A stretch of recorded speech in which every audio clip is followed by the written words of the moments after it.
Let me pour some tea, and then we can start our game.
All right, cool.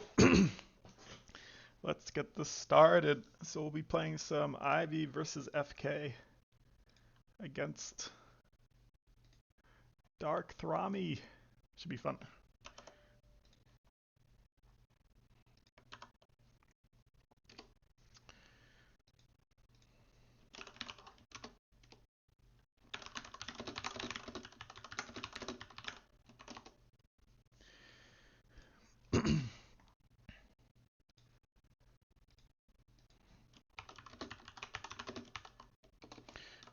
Let me do the settings. Make sure settings are good.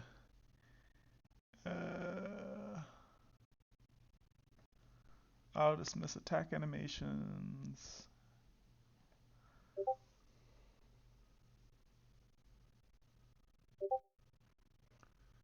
Where's the fast attacks? Maybe it's in the game.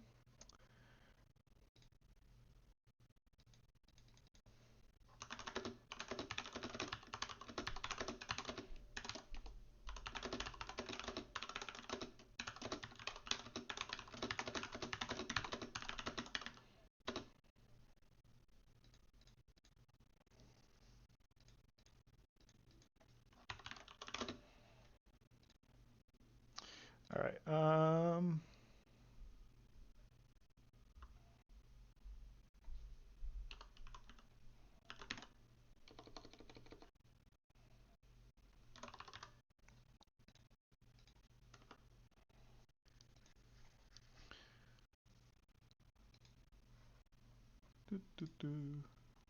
Hey Takulu, hey Nestle, how you guys doing?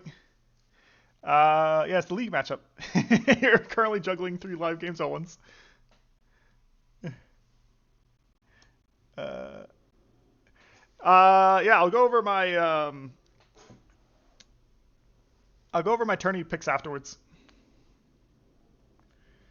Are you gonna play? I remember last time you played Takulu, um, and then you made the final group right, but then you gave it to Chibata instead because you were busy.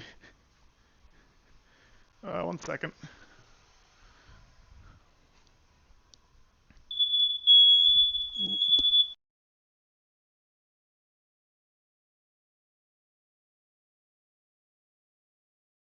My team made my fire alarm go off for a second. All right, let me put the bag in, and then we'll start the game. Should be fun. Dark-Thomy also thinks it's a bad matchup for Fallen Kingdoms, but I told him that he's a way better FK player than I am IV player, so I think it should be fun. Alrighty.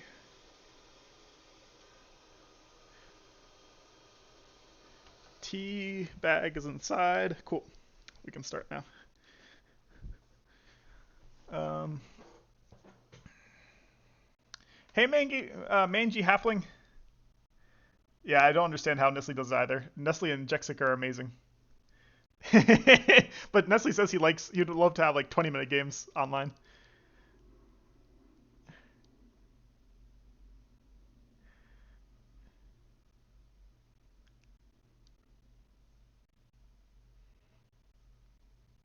All right, let me ask Dark-Thomy.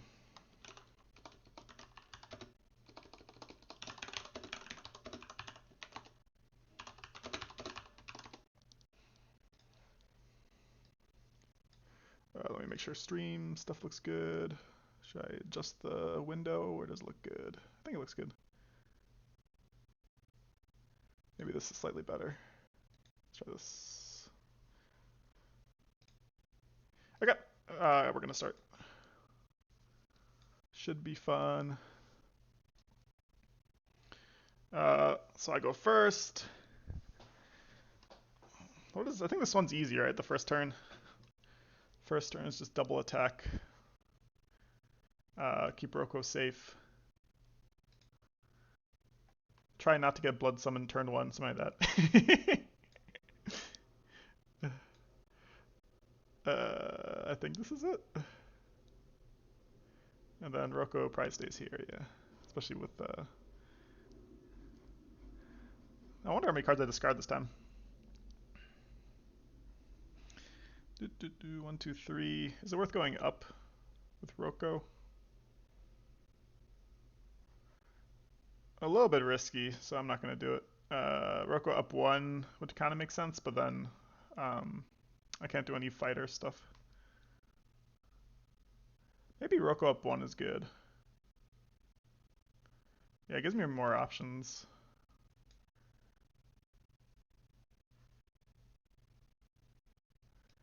Or Roko behind the gate. I think the only way I lose this game is Roko. Like when I was watching people play this matchup, the only way you really lose as IV is if you just get assassinated. So keeping Roko safe might be the key here.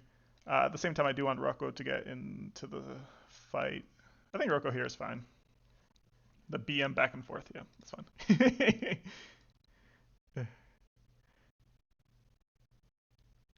Is there an argument? No, there's no argument for Waveborn Relic.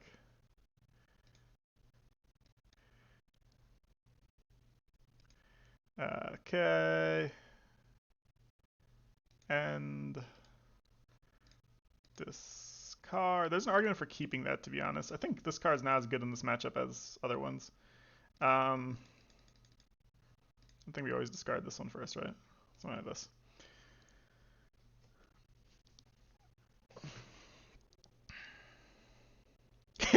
The instant play. Oh no. Well, how many cards does he discard? I think is important here also.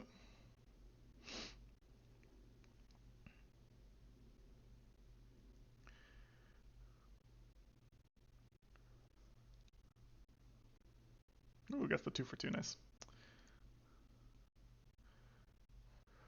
I'm trying to think how.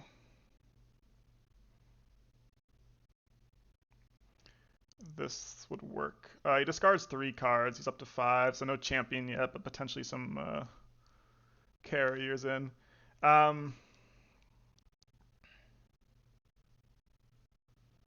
So the key with Fallen Kingdoms is if they do carriers, you want to make sure. Also, this card's kind of useless, especially with carriers.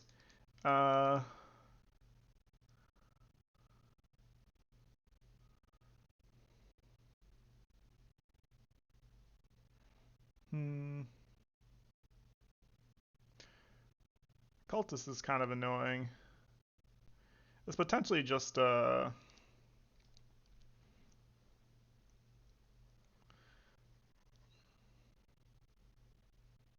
So Dark-Thomy, knowing his playstyle, he's definitely going to try to get me. So I do think the question is, do we play Soccer or Crab Knight? Nestle's probably yelling.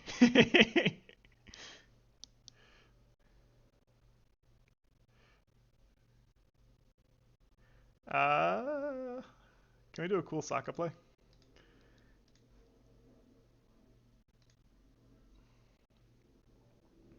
Because I don't think you can move. Maybe attack.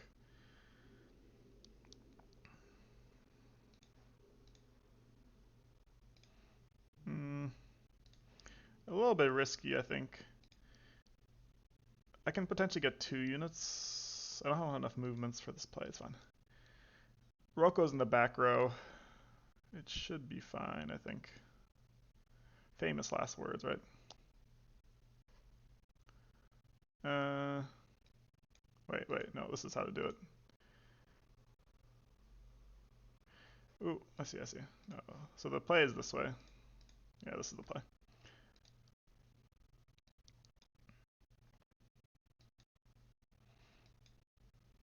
Actually, I do have the moves for this. I think I'm gonna go for it.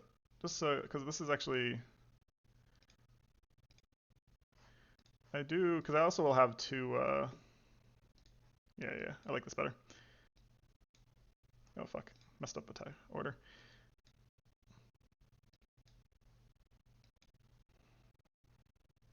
What am I doing? I did this again. It's this thing. Now you go here, you go here. Cool. All right, we have it.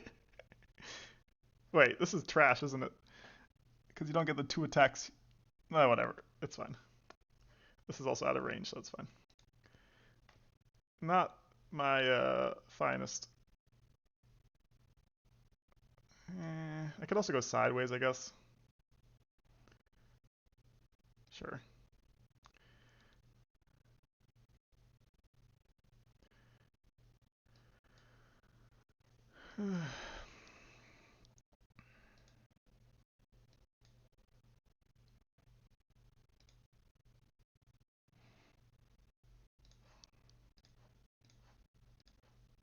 Stone Skin is very useless in the matchup. The one part which I don't like about this play is this opens it up to a carrier. The good thing is that this carrier is kind of, in a certain way, I should have just trusted this, yeah. This is a little bit of a misplay by me.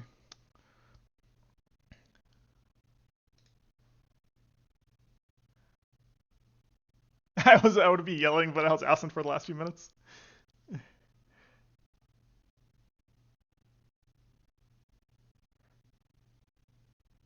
To Shiraz, make sure to discard might this turn.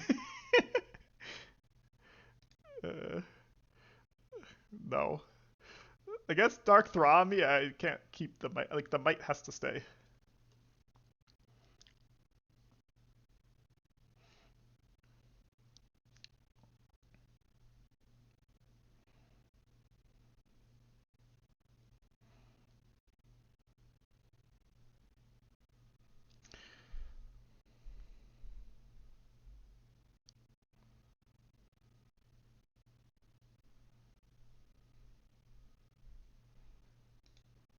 Yeah, this is why this was a little bit of a mistake there for this reason. Um,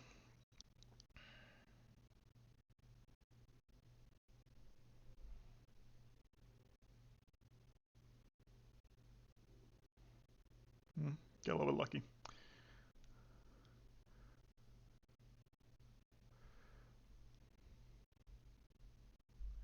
All right.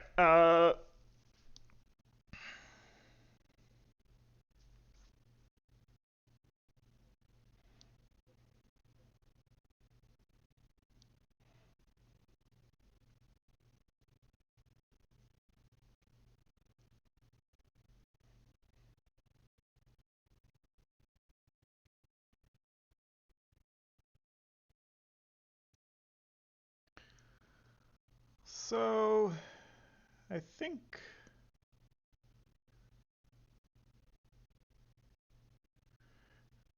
the game plan is something like. I remember I only have 3 attacks, though potentially there's a Waveborn Relic play here.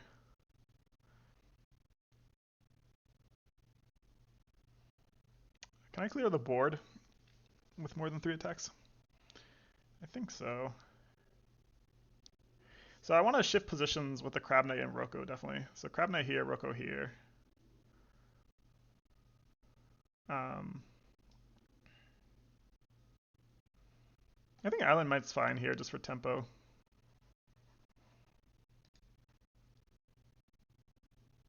Especially because I messed up a little bit last turn. Ugh.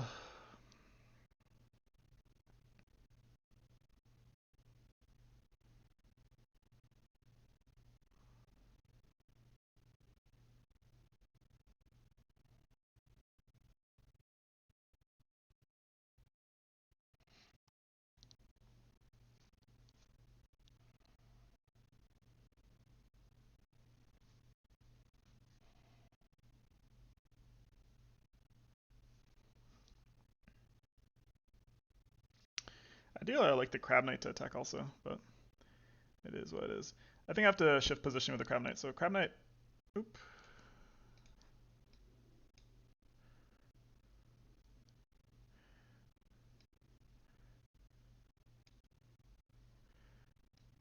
And then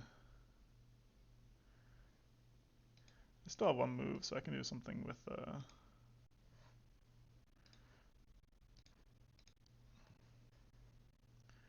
Dancer. No, so I keep this here until my attacks, yeah. And then that can dictate what my third attack is. Especially because I have Waveborn. Yeah, so you can do some cool stuff here. Okay, cool. Do something here.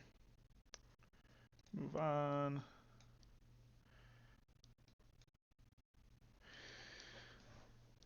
All right.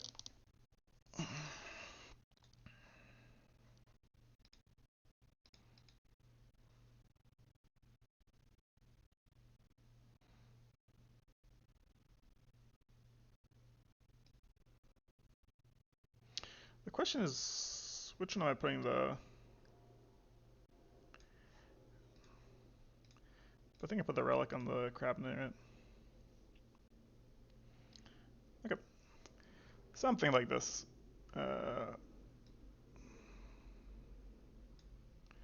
Is it once? Okay, so don't even need it for that one. Uh, Tempo, move on. It's every time I attack, right? Yeah. So I don't need to... Maybe make sure the wording's good. After your turn moves or attacks may force this. Yeah. Okay. Then Island's Might.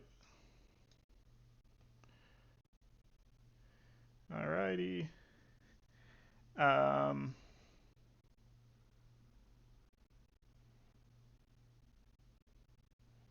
Too many things to take care of. Yeah, I think killing this thing is more worth it. So Forceful, go here. Hero's Dance, move on. Too many triggers. You go here. You kill this thing. So this kind of forces him to have another carrier to kill this thing. And I rolled badly, so it actually works out nicely. Ideally, I didn't actually need... That's 3 of them. It's fine. I think these are good in this matchup, so keep it like this. Something like that.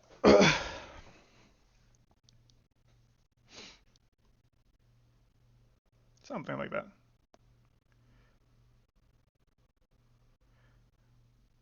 Yeah, that was 3 triggers.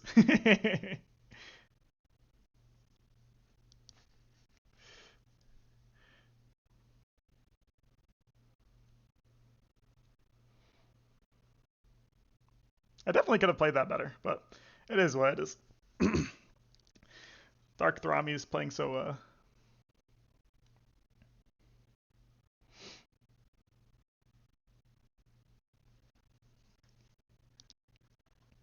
Wait, why did this take 2 damage instead of just 1 damage? I'm confused. Huh? Did I do 3 out of 3? Oh, I didn't see the 3 out of 3. I saw only 2. My bad. My bad.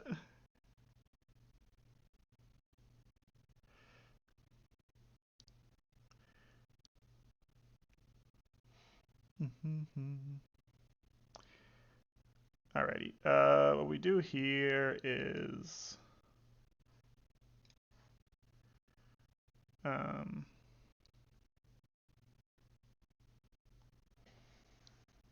Fighter Crab Knight's going to time out for a little bit. Uh,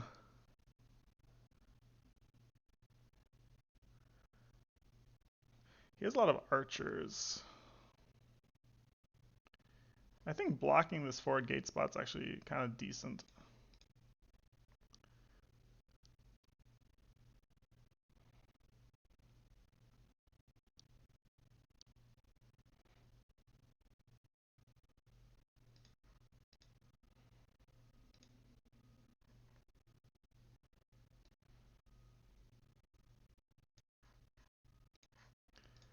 Alright.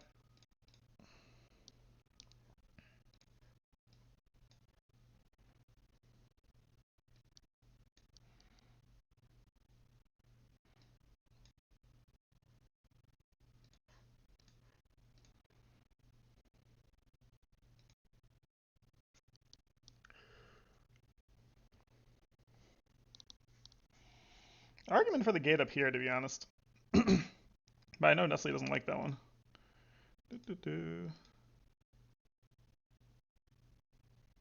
This also protects the Crab Knight better.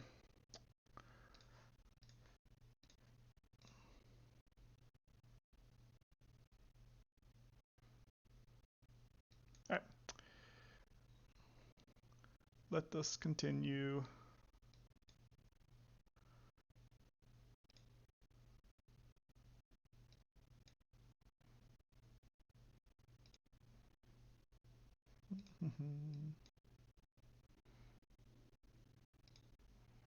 Yeah, at least it was not one.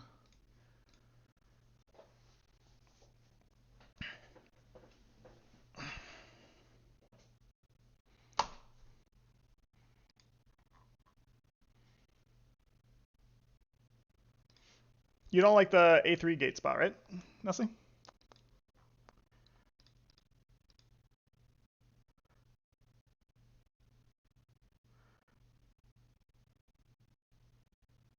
When you have a dancer or a knight with a relic, you really want to keep it alive. Sometimes you have to experience the trigger overload like 5 times per game. Yeah, true. Yeah, you have a lot of triggers in this game.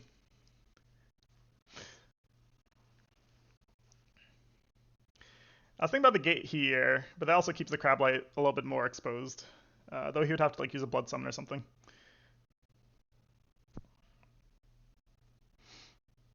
So potentially.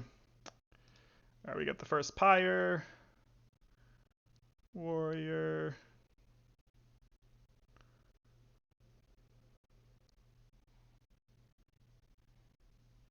Carrier.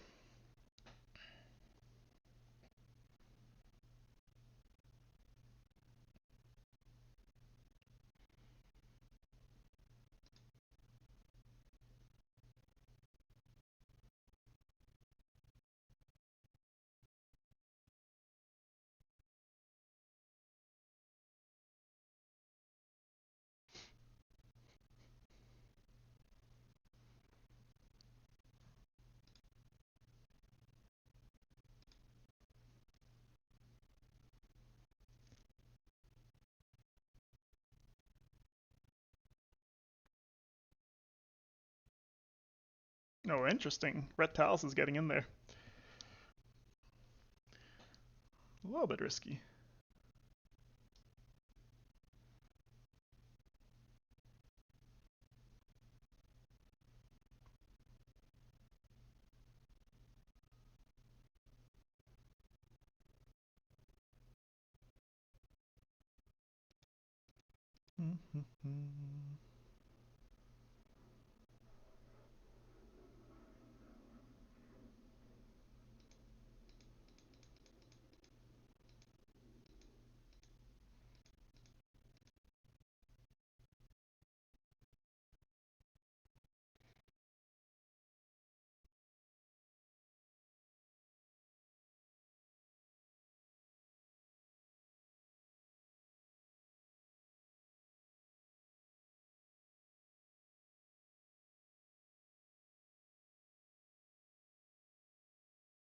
Um,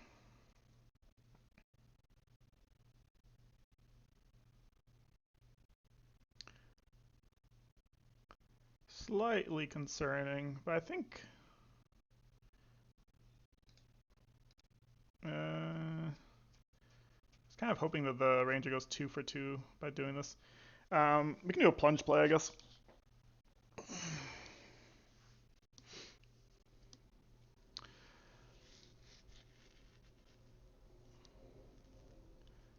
Uh, plunge to kill a carrier. I think that's fine. Because either it's gonna basically this is gonna be used for discard anyways. So if we can get a magic from it, it's definitely worth it. Um, do we go for the archer? That's an interesting question. If we get the 2 for 2 on the archer, it's actually pretty decent. I kind of like it. Okay.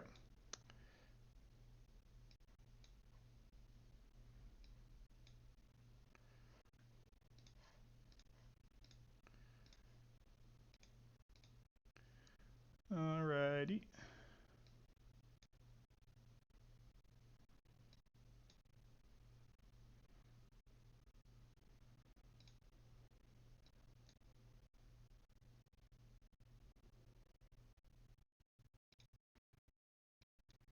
And then if we can get this thing, it's actually pretty decent. Yeah, cool.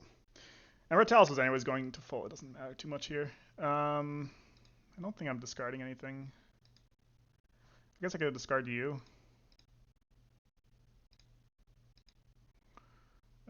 Yeah, I'm discarding you.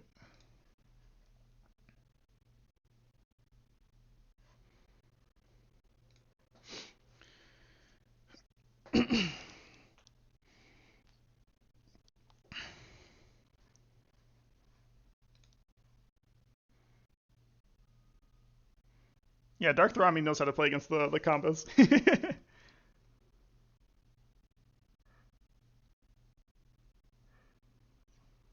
Where would you have put the gate, Nestle? Would you have put it where I put it, or would you put it somewhere different?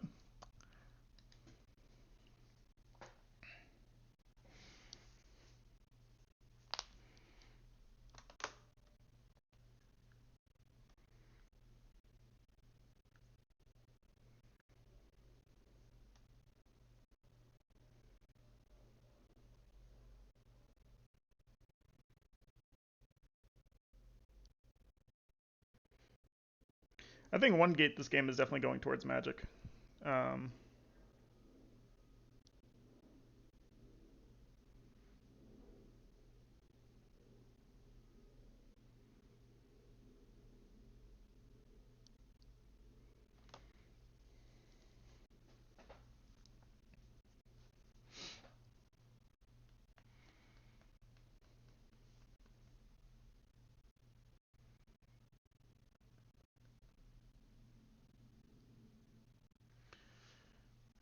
this is a kill my own dancer turn. I still have 2 more, yeah, so it should be fine. Um,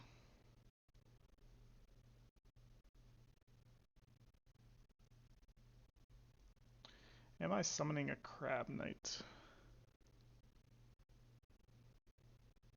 Do I care if he surrounds my gate? Not really. I don't think. Uh,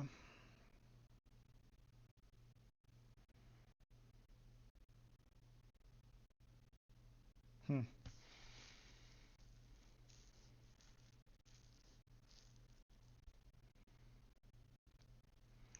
Interesting choice I have here in terms of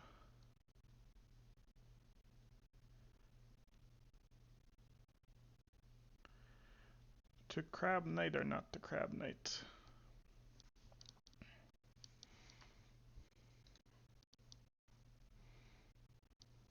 So 1 purge was used, so we still have to be careful. 1 purge, um, some blood summon. Uh,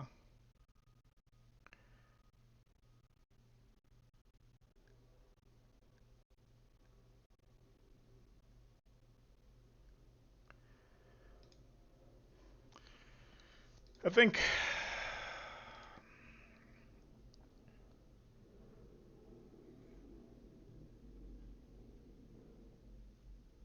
can Roko? What's the max amount of damage Roko can take this turn?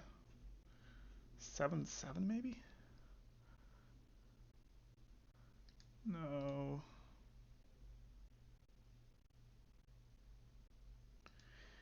Um, okay.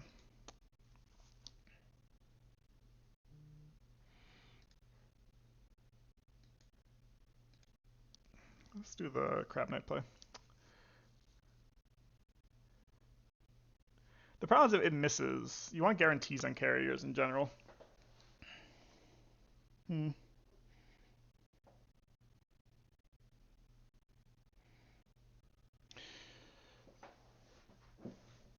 Double attack the carrier, I guess. I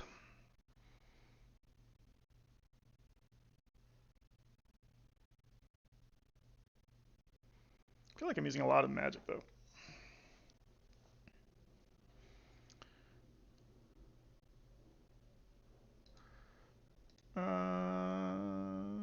Okay. I can't be thinking too long.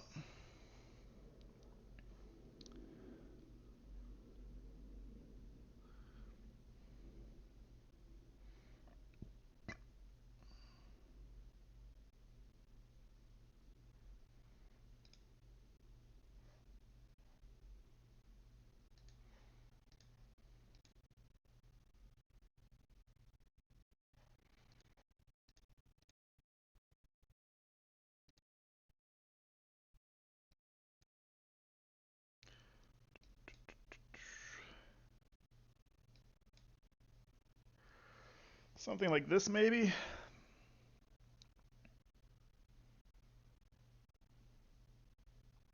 Hmm.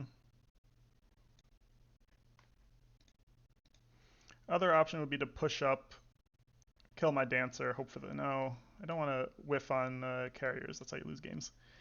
Something like this, I think is fine. Also, I keep myself safe. Um,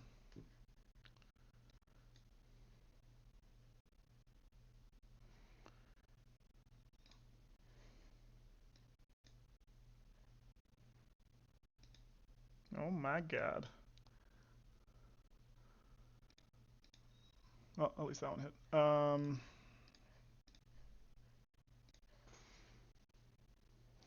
Something like this. Looks good.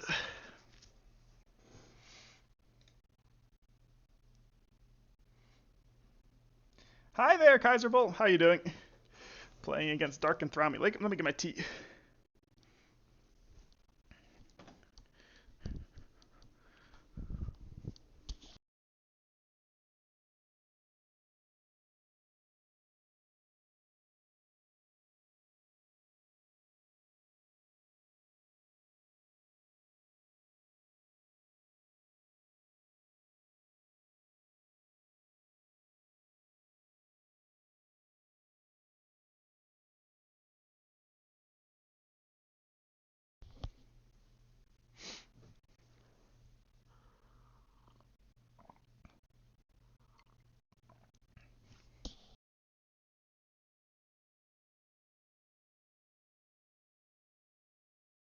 Alright, we get the blood summon. What you blood summoning? What you summoning?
Alright. That's fine.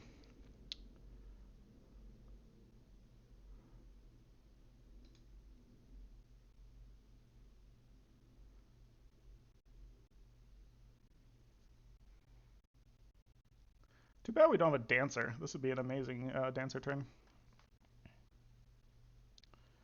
Did they discard anything? Or do they still have Blood Summon? They still have Blood Summon. Okay. Good to know. Cool. Well, if I had a dancer, this turn would be easy. Sadly, I don't. Double Crab Knight? Potentially a double Crab Knight turn.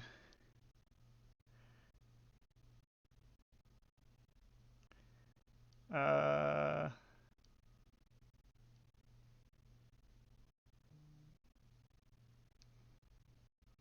hmm.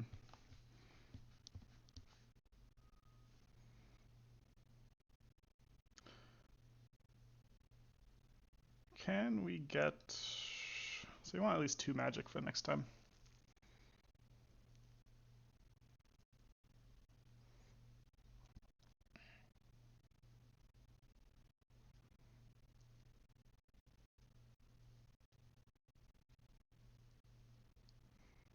The question is, how do I keep myself safe?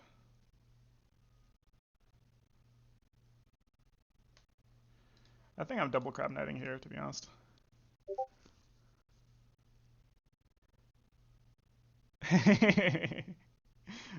Dark-Thomy messaged me that he's afraid of committing against Ivy, which is understandable. 3 Crab Knights out. Let's see. The problem is that this is a nice purge turn if I do something like this. Hmm.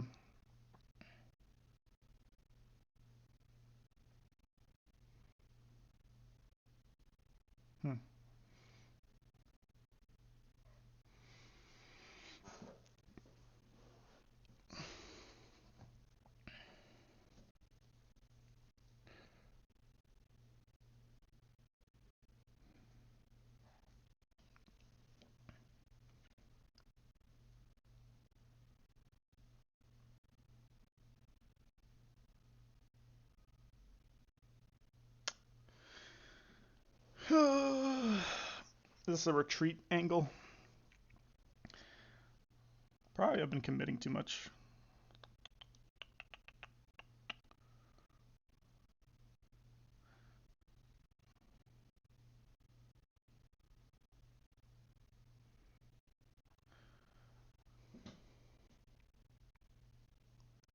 Um,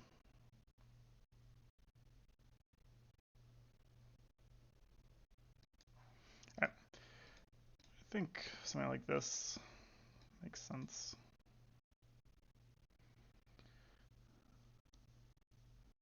Three Crab Knights out. This sniper is not really doing much though, is one of the things. Ideally, I would have another move to get the sniper up. Anyways, I don't have enough time for this.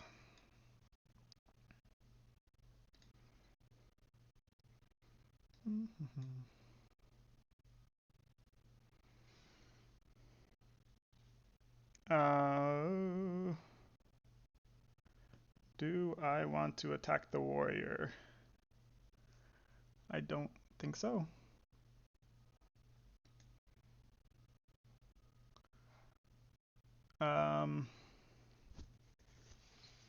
Spikes feels actively bad against this faction. And I do have good cards for the last ones, so... But it doesn't actually matter in terms of... Okay.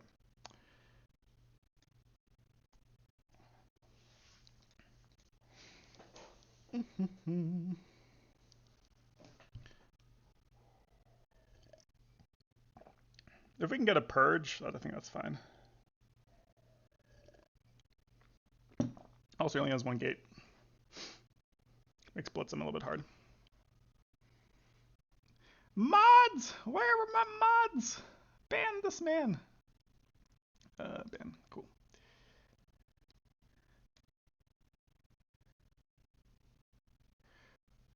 Why not attack him? Oh, so the reason why I'm not attacking the warrior is because if it gets a 3 for 3, he can just summon a carrier and double attack the crab knight.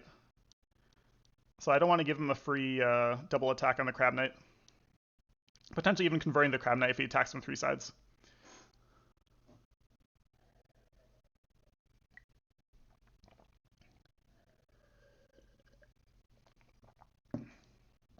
I mean, we're behind by a lot of cards, but at the same time, our board value is. Well, no, this is.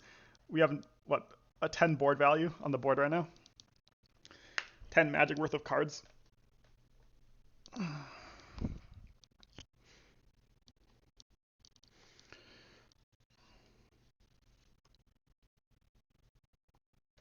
Alright, we get the blood summon.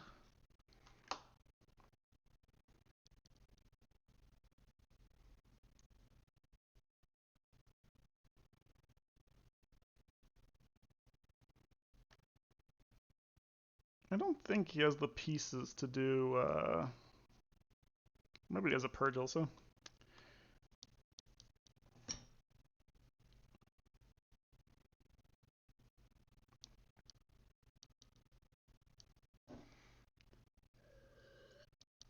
Let's see, what's the combo? He probably has the. So he purges with the warrior? Okay.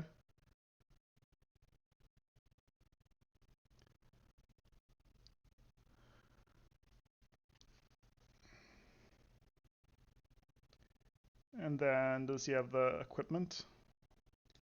Does he have double equipment?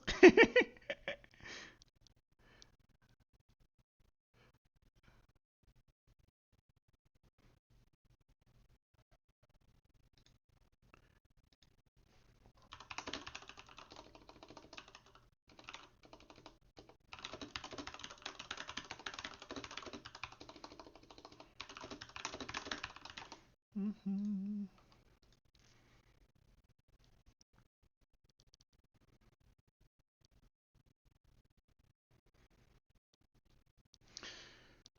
So that's Blood Summon, second Purge. So we don't need to worry about any more Purges. We have to worry about one more Blood Summon, though. And then one weapon has been used. Alright, Warrior, you know what to do. You know what to do.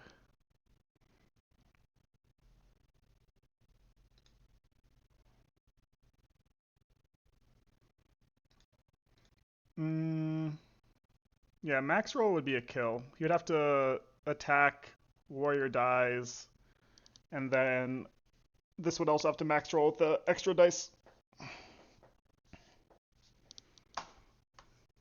But that's extremely unlikely. Unlikely. What is the odds on that? Let's see.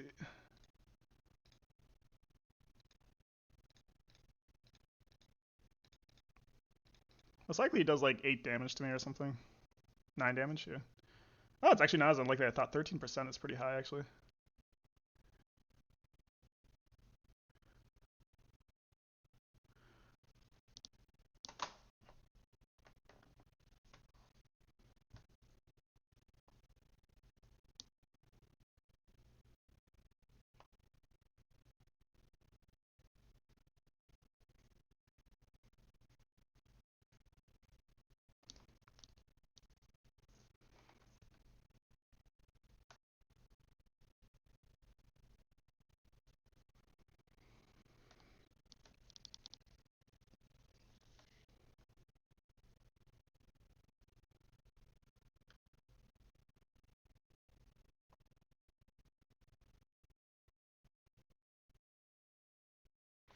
I mean, the mistake was the Crab Knight should have been on this side. Yeah, because then he would have to roll a 3 out of 3 with an archer. So, a mistake by me. Crab Knight should be here instead of behind Roko.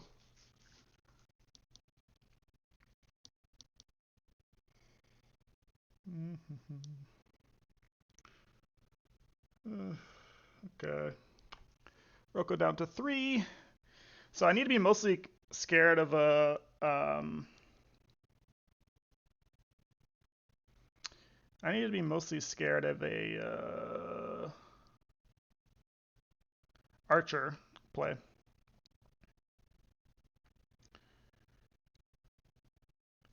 I think this turn is relatively easy. So no Purge, no Blood Summon. Wait. Um,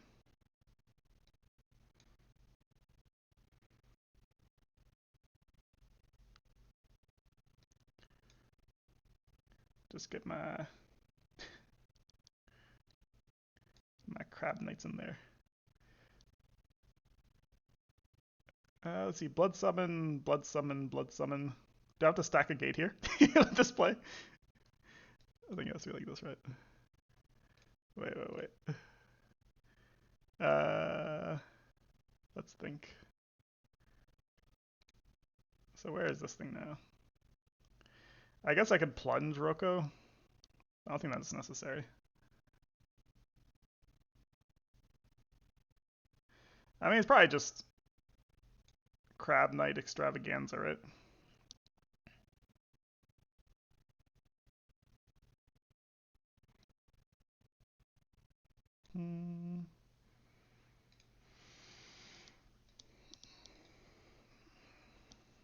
All right. So this should be a win as long as I'm not.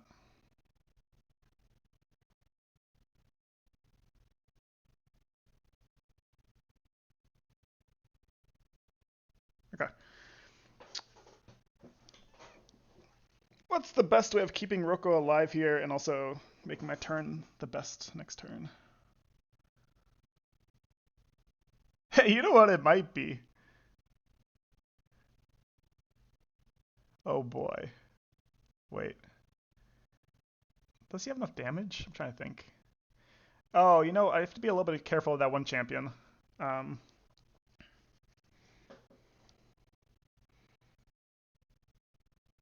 okay. I think getting Roko out of there is actually the play. Because he has that one champion, which would be very annoying. Um, for me.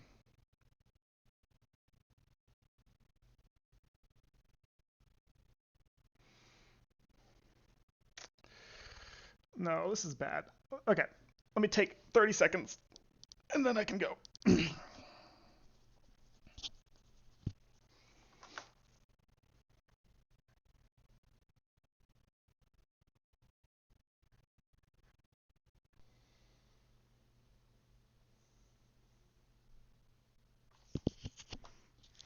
All right, this is going to kind of look funny, but I think it's actually the best play.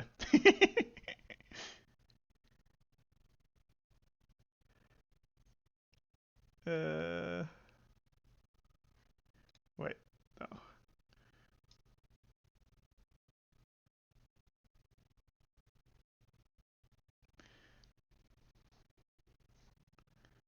Four, five.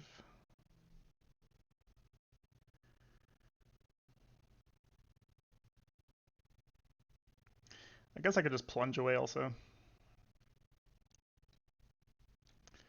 Maybe that's the play, just use a plunge. I'm trying to figure out how to do this without a plunge. But it's probably safest to use a plunge here, to be honest. Okay, we'll do something like this. No, I don't like this. Why am I spending so long on this turn, guys? I don't know.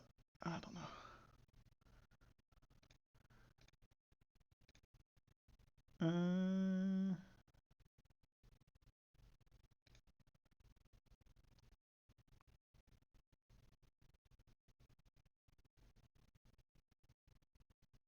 all right. We're going to do something like this, I think.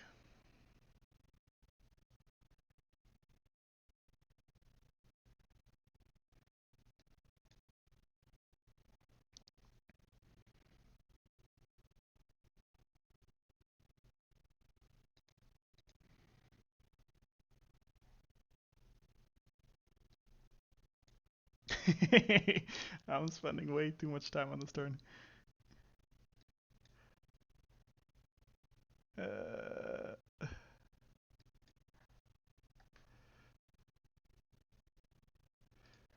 All right, we'll do plunge to the corner. Sure. All right.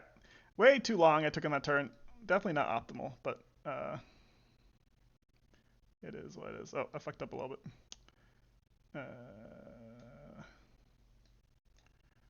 Unless I completely whiff. Anyways. All right. I think we discard this thing, and we are chilling.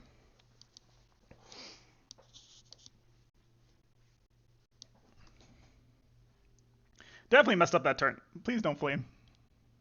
I would have went for the YOLO 8 for 8 bow play.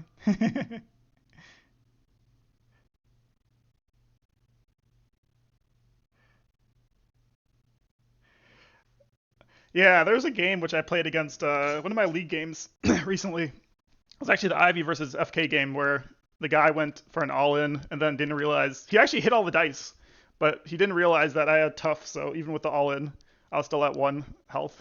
I think it was like a 9 for 9 or something like that. But I had 9 health, but with tough.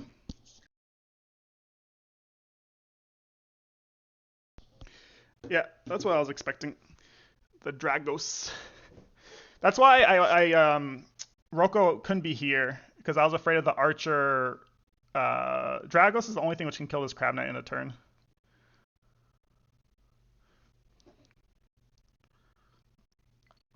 Interesting.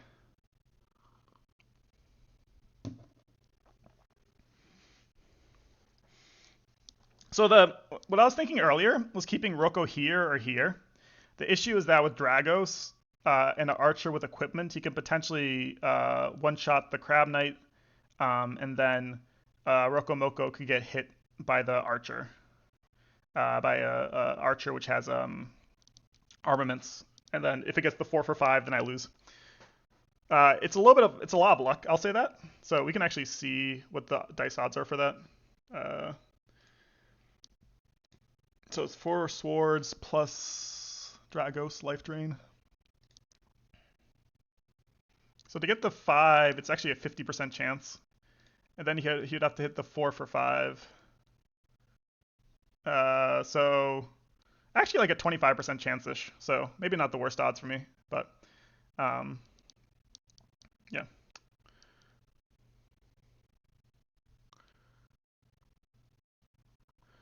Now we need to deal with this thing, but Dragos is not actually the most scary thing, to be honest.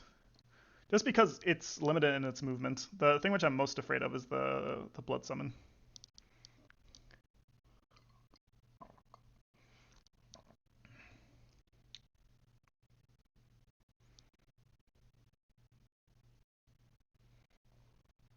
But there is a potential for both my my knights to die. It requires some luck, but there is a chance.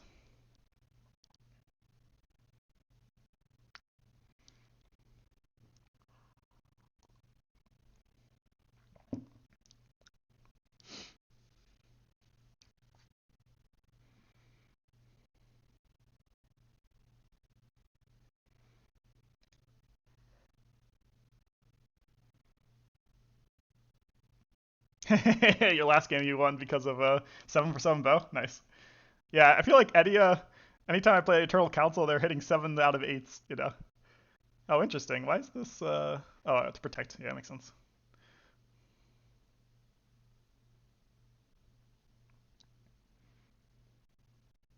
But you can see how the card advantage definitely changes over time.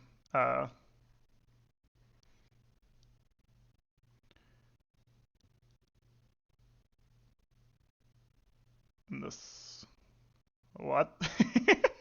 What was that disgusting dice roll? Interesting. Imagine if you had an ice axe.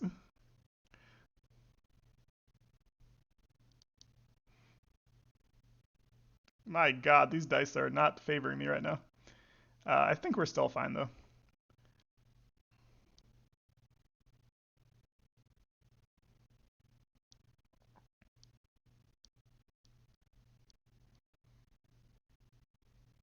That was some disgusting dice. uh, Alrighty.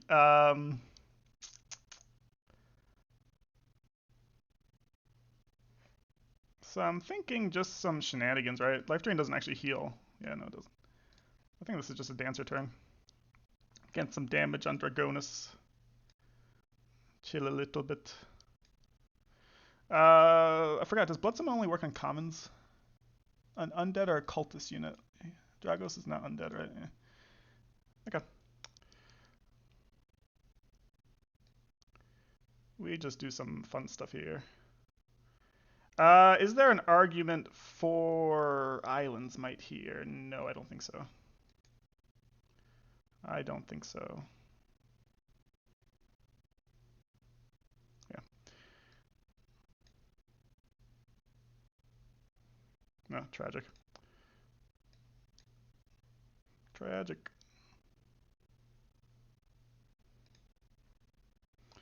Am I discarding? No, I don't think so. I don't think so. One mistake here is the sniper should have been up one. That's one thing which I messed up this turn.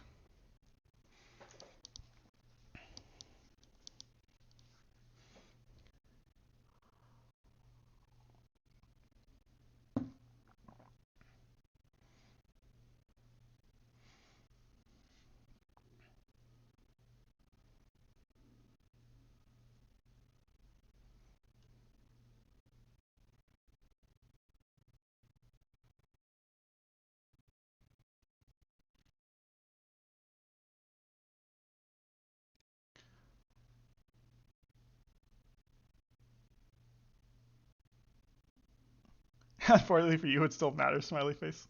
True.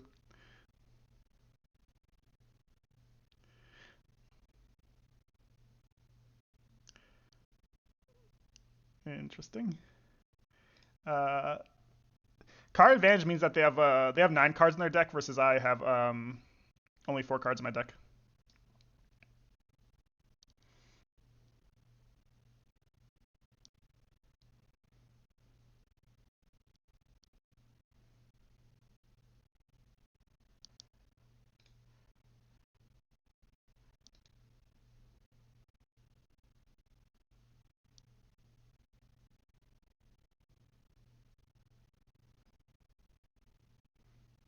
Dark-Thomy is getting some crazy, crazy stuff happening. All right. I think Dragos is dead this turn, right?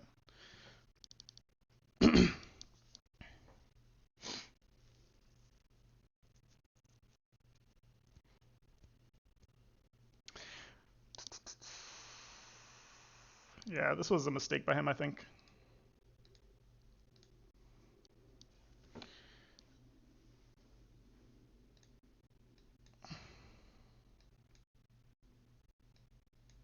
I mean, Dragos is not guaranteed to be dead, but most likely is.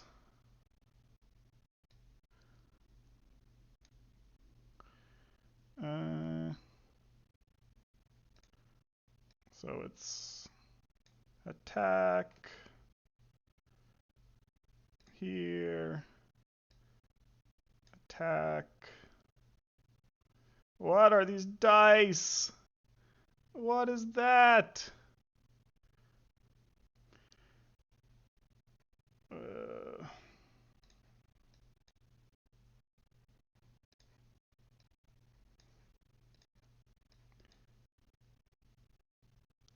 Well, at least he's dead.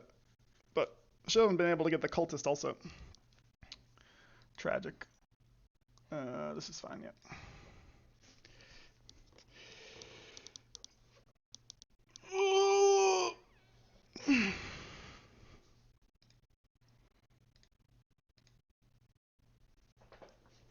Also, the good thing is that turn was an easier turn to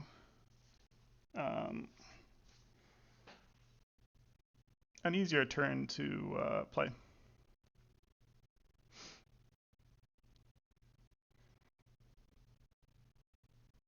So knowing him, he probably wants another champion out at some point.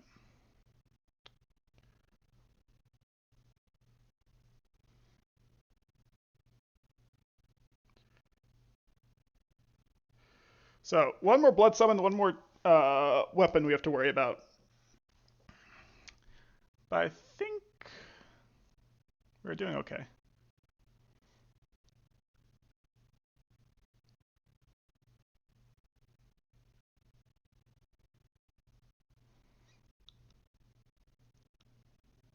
I have to be a little bit careful with time, though.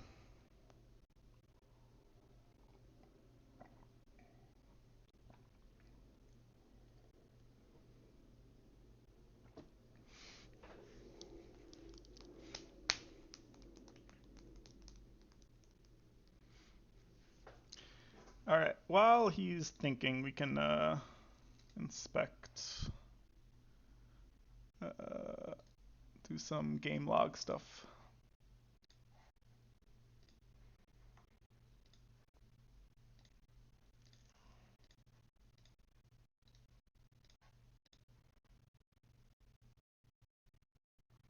All right. So basically, he's discarded 7 cards, and most commons are still in the pool. Okay.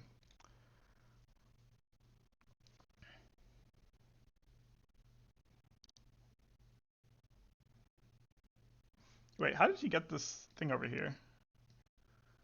Let me replay. Oh, he blood summoned. Okay, I see. I see. He wants to go all in on the Crab Knight.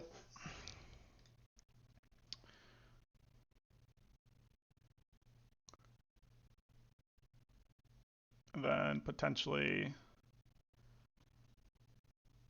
go for the 3-on-3. What's this gonna Hellforge though? He's gonna Hellforge the Archer, hitting Roko, I'm guessing.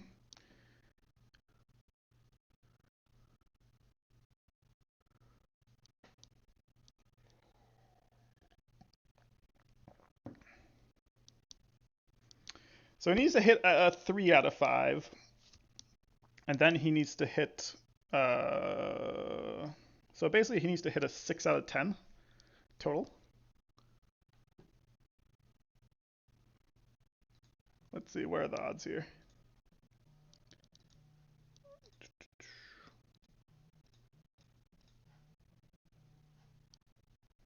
$78. Okay, not bad.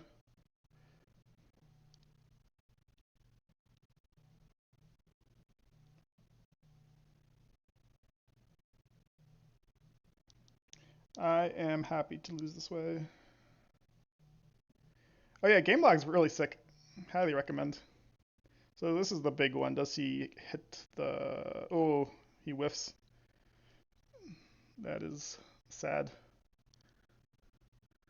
Looking like GG's. Um,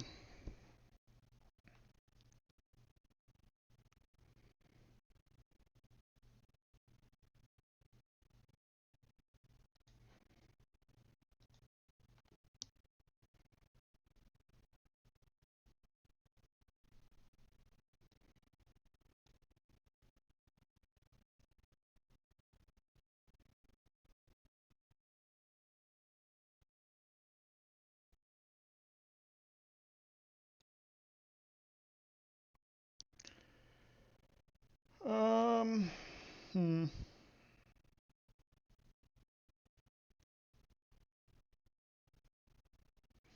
So I'm not sure what his last few cards are.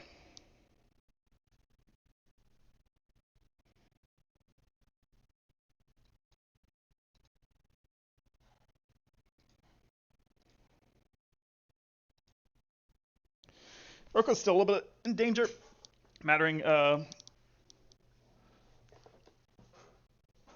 how the dice hit.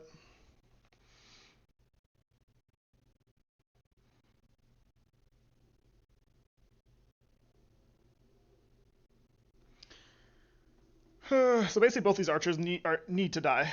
They need to die. Um, if this Crab Knight gets converted, it's not actually the biggest deal compared to... Let's move this back now.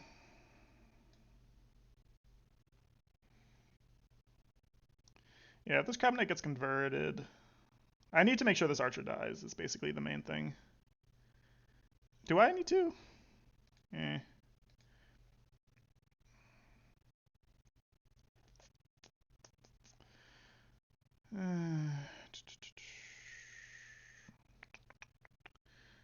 It should be something like this. I'm stupid.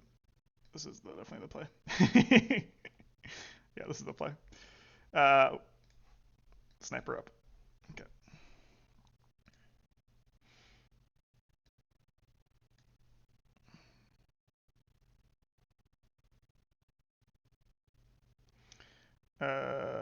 So ideal dice would be this first.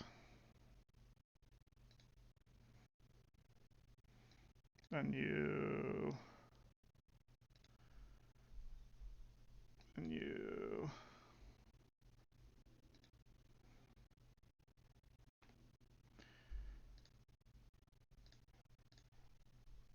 Oh, should I regenerate? Yeah, definitely.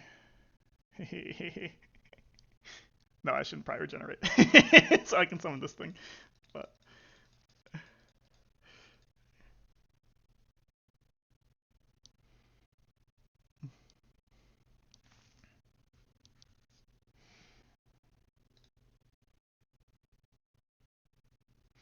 yeah, highly recommend use the game log. It's very fun. It's a great resource.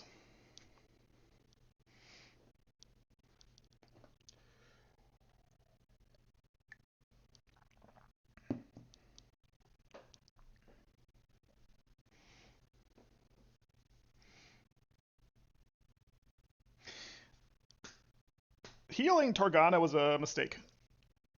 Just because, I mean, it doesn't really matter, to be honest. I don't think Watu's coming out at all this game.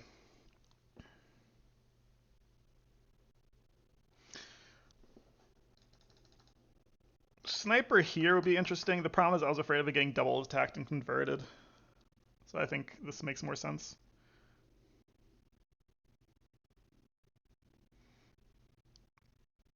No, unfortunate. Got really good luck and then terrible luck afterwards. Game gives and takes.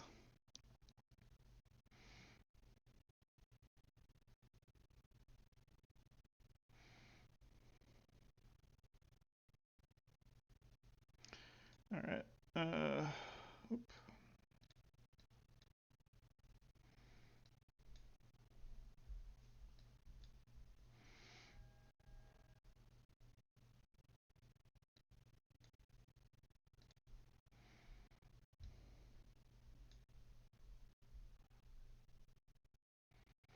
And now I'm the one getting lucky. Ugh. This game.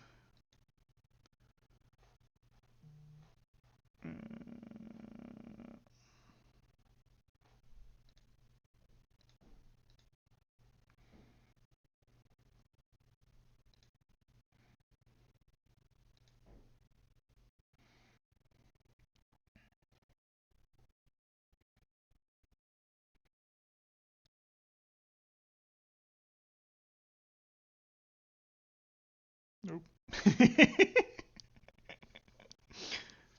Tragedy. Alrighty.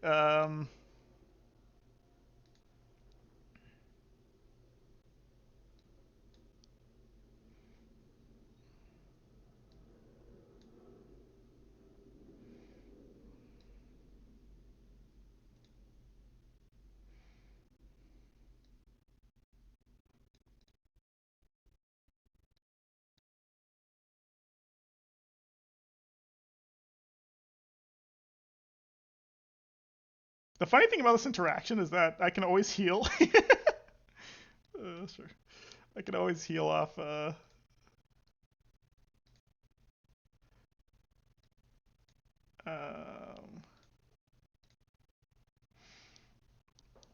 every time a carrier hits me, Torgana can. It's like an interesting cycle of 3 out of 3 and 2 on 2 because you get the magic back basically for healing it. GG's.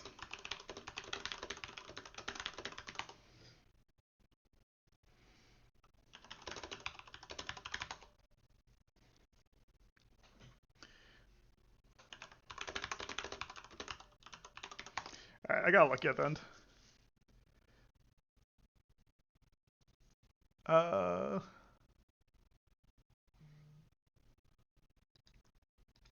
yeah, I made some mistakes. I can definitely see why this is IV favored. So the big mistakes I made this game were, I made a few mistakes, of course, but just in terms of like my own play, which could have been slightly better, were definitely this turn to this turn. Oh, wait, no, not this turn. The first big one was the first Blood Summon turn. So if I go to, where was it? Where this is the turn, yeah. So there's no reason Crab Knight's not here, and that would prevent Rokomoko from being double attacked by warriors. Um, that was the first big blunder, and then the second blunder was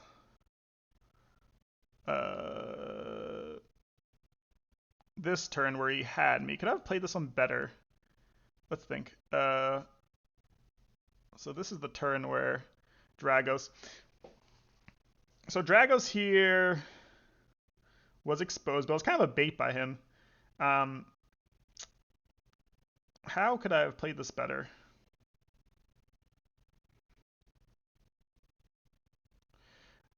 Probably Dancer here. Wait, let's think. How many moves do I have? I only got 3 moves. I need somebody to keep this Crab Knight alive is basically the gist of it. How could I have maneuvered better?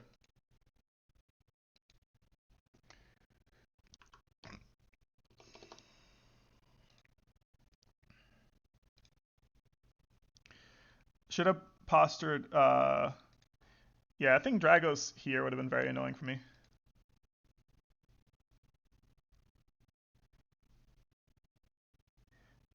If you start looking for mistakes you make while playing IV, you're gonna be looking for them for a while. True.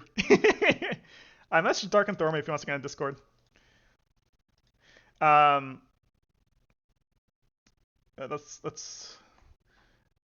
So this was the play where he kind of baited me because I was like, oh, Dragos has it, but then he had the nice hand to punish it, and then had a 70% chance of killing me here. This was a nice play by him. The question is, I'm not sure if I could have positioned better, to be honest.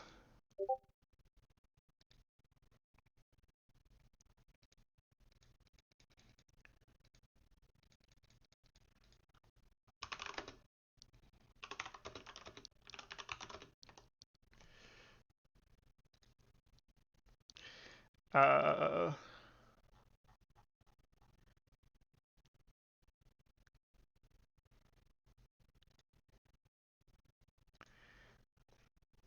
but let me think. Anyways, let's move on unless Dark-Thomy wants to play some more, or he wants to discuss it.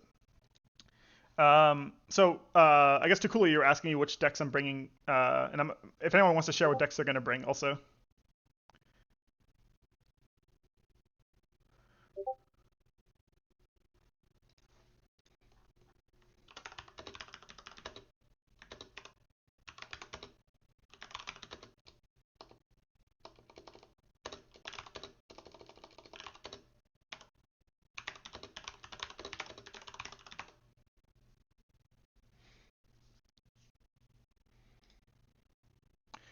All right, sorry guys.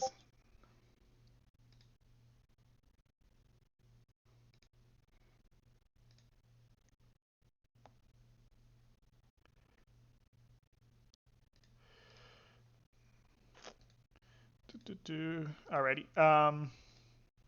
Sorry, chat.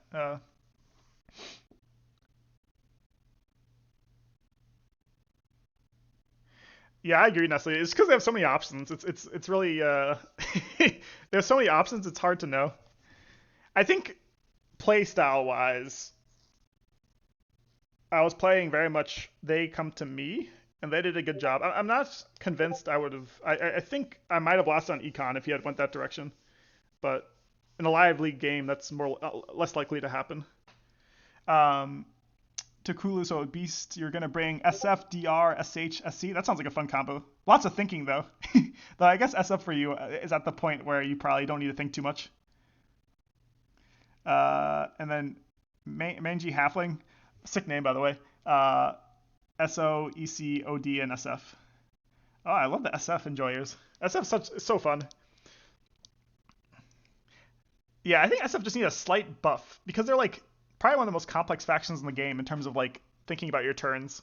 Also, they have like the Eternal Council. You can't rewind because you draw cards factor with oracles. Uh, but those are some fun. I think Manji Halfling, you'll have fun. I think my best advice for new players who are thinking about joining the Plaid Hat tournament is if you want to go, well, do whatever makes you have fun, right? So if you want to play all, if you want to play Filth, Shadow Elves, DR, and just play all meta decks, which will give you the highest likelihood of winning, go for it.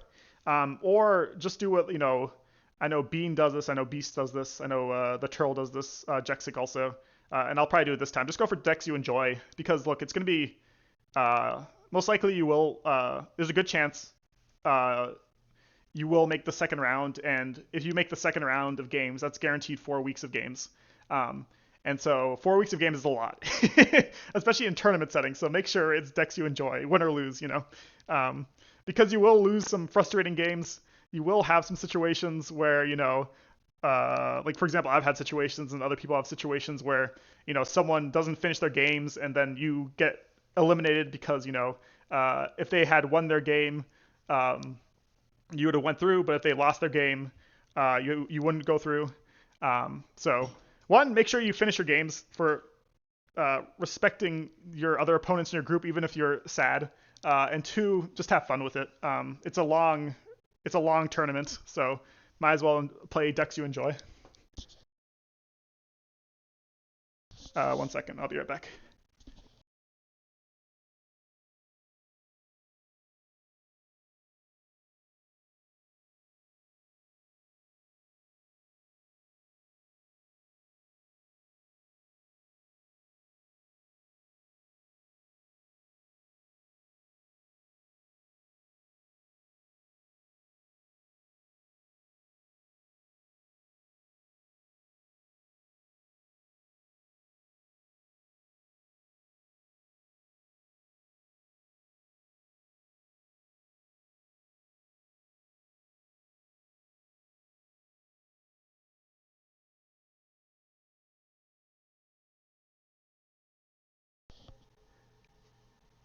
Yeah, I think Swampworks are going to be a really good pick.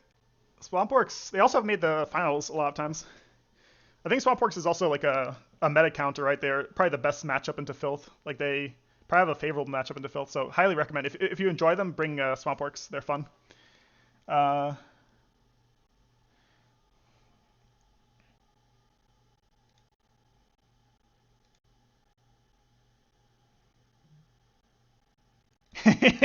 Dark-Thomy says that on ladder he would because he missed the lethal kill. He says on ladder he would run twice as many games now to compensate for the bad luck. I understand. I understand. GG's Dark-Thomy. It was a fun game. Um, so people are asking what are the counter meta picks are.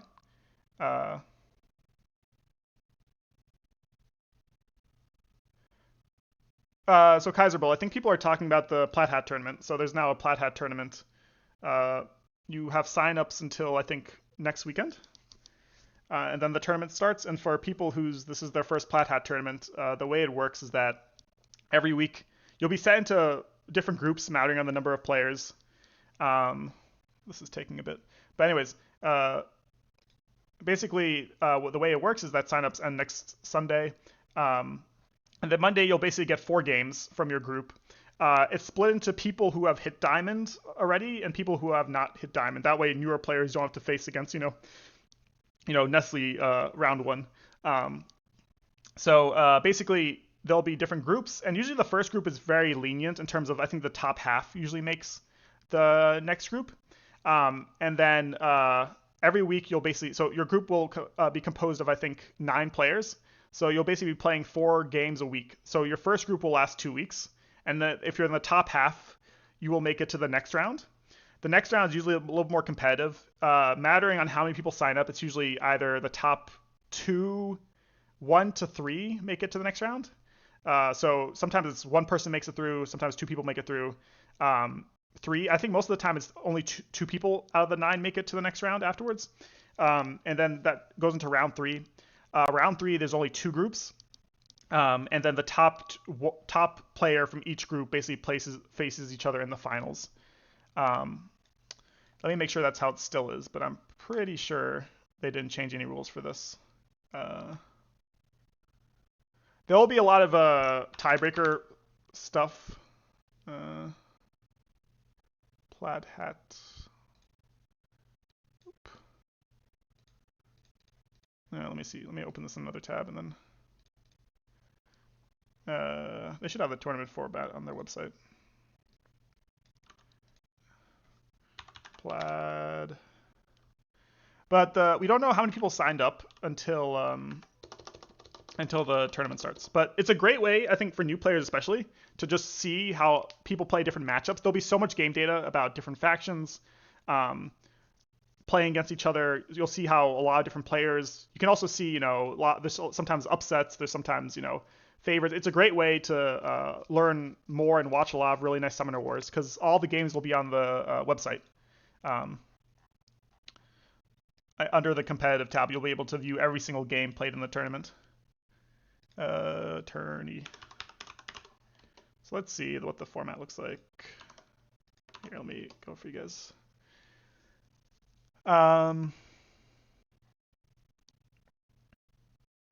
Yeah, all pools are 9 players, played over 2 weeks, 1 game against each opponent. Yep. The one thing I hope they do is that last time they had this weird thing where the second round pools were basically a mix of your first round pool and another person's first round pool. I'd love it if they try to make it so that you don't face the same opponents twice until at least the third round. Because for example, I had to play Massimo 2 weeks, two things in a row, and of course I love playing Massimo, but I would love to also play other players. Massimo's too good.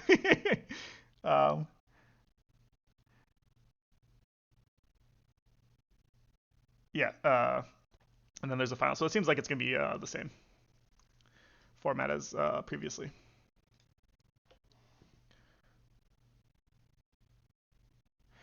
What am I going to bring? Yeah, so Kaiser Bowl, if you're not Diamond yet, you'll be placed in a different group with other people who haven't reached Diamond yet. So yeah, you'll still be able to play the tournament. It just will be against a different group of players who are most likely less experienced.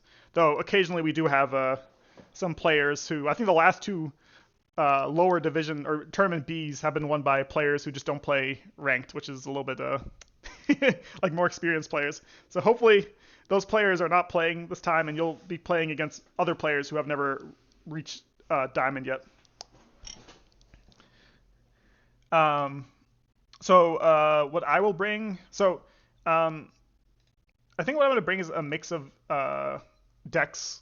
So I guess starting out with, which decks do I think will be the most popular by far? In general, the deck which is brought the most are usually the very strong decks, which are easy to play. So I think there'll be a lot of Filth. I think there'll be a lot of Wayfarers just because they are a stronger deck, and they also, a lot of people enjoy them. And I think Wayfarers is usually one of the most brought decks. I think there'll also be a lot of Drake Sun Rebellion because people think this faction is really strong. It's also not necessarily the most complicated faction to play. It's also a very fun faction to play. So I think the top 3 decks which will be played will be Drake Sun, Filth, and Wayfarers. I think sort of next tier in terms of the decks which will be played a lot, or you'll see a lot of, it's probably Skyspear Avians, just because they are a fun faction. I'm assuming we'll see a decent amount of Spectral Conclave, especially by players who are going for the win. Shadow Elves is always a deck which is brought a lot, though I think this tournament there'll probably be a little less Shadow Elves players, just because there's a lot of other strong decks out there, and Shadow Elves are a little bit complicated to run. You think you have 4 good matchups into Wayfarers? Yeah, I think there's gonna be a lot of Wayfarers. Also, because I think Wayfarers have a good. I think Wayfarers is actually a good pick to choose if you're thinking about a deck to pick, just because they have a solid matchup into the other top decks, which are the other decks which will be brought a lot, which is the Filth And I think they have a decent matchup into Drake's Son, though I've only seen, I think, 2 or 3 replays of that. So I could be wrong, but I think they do have a good chance against Drake's Son. Um, don't expect a lot of breakers. I think breakers will be the least played, especially because they didn't decide to make. Usually for tournaments, blast is 0 cost instead of 1 cost. Um, Cave Goblins don't expect too much. Chosen Grove don't expect too much. Cloaks will be interesting. I don't think there'll be too many cloaks, but I think cloaks is a very strong pick for people who like the cloaks. They're very strong competitively, and they have good matchups into again the other top decks. They have good matchups into Filth, Drake's Son, and Wayfarers. Crimson Order, there might be. I think this will be a decent amount of players playing this, just because it's an easier deck. It's also a very strong deck. It's one of those decks which you'll probably see more of early on, and then as the tournament goes on, you'll see less Crimson Order because they're you can play around them basically, especially as you get stronger at the game. Yeah, I agree, Nestle. Crimson Order was one of the top played factions the last Plat Hat tournament, but another thing which I recommend players doing is, at least for myself, if your brain works differently, don't do that. I would recommend playing at most 2 more complicated factions. And the definition of more complicated factions depends on you. For example, for myself, I think Storm Goblins for a new player is very complicated, but because I've played a lot of them, they actually are quite relaxing because my brain knows how they works. I would not recommend, for example, a new player bringing Cloaks, Shadow Elves, Guild Dwarves, and Spectral Conclave or something. You will burn out your brain every single week, and it's not the most fun. I recommend bring 2 more complicated factions, bring some Sand Goblins, Cloaks, whatever, and then 2 more relaxing factions. And Crimson Order is a great choice if you want a more straightforward, relaxing faction where you don't need to think too long about your turn, but still have a lot of fun and a strong chance of winning. Groaks, I think Groaks might be the least played faction, maybe tied with Breakers. I think they're very strong, but you have to be good at them, and they also play very defensive. And I think, and let me know if I'm wrong, people who have played more Groaks. I know Astra has played a lot of them, and also maybe you, Beast. Groaks probably don't. Theoretically, I don't think Groaks have the best matchup into Drake's Son, and I think there'll be a lot of Drake's Son. Drake's Son, I think, is a very strong choice. I think my opinion of them keeps going up, especially after the Tasty Teddy Bear versus Orange Lazarus semifinals. They're a very strong, versatile faction. I think I have a theory how to play well against them, but I need to test that out. I'll be doing a stream, I think, with Astro this Monday to test out my theory, if there's a way to be competitive with them all the time. My theory is basically, I'll spoil it. My theory is that against Drake's Son, you kind of want to build your hand nicely so that when they go in, you have a hand which can punish them heavily. So, for example, with Storm Goblins, you want to keep an overcharge and potentially a Witch in reserve so that when they go in, you can deal with them. If you're playing Phoenix Elves, you might want to keep a Spirit of the Phoenix in hand just in case, so you can have a big burst turn on them.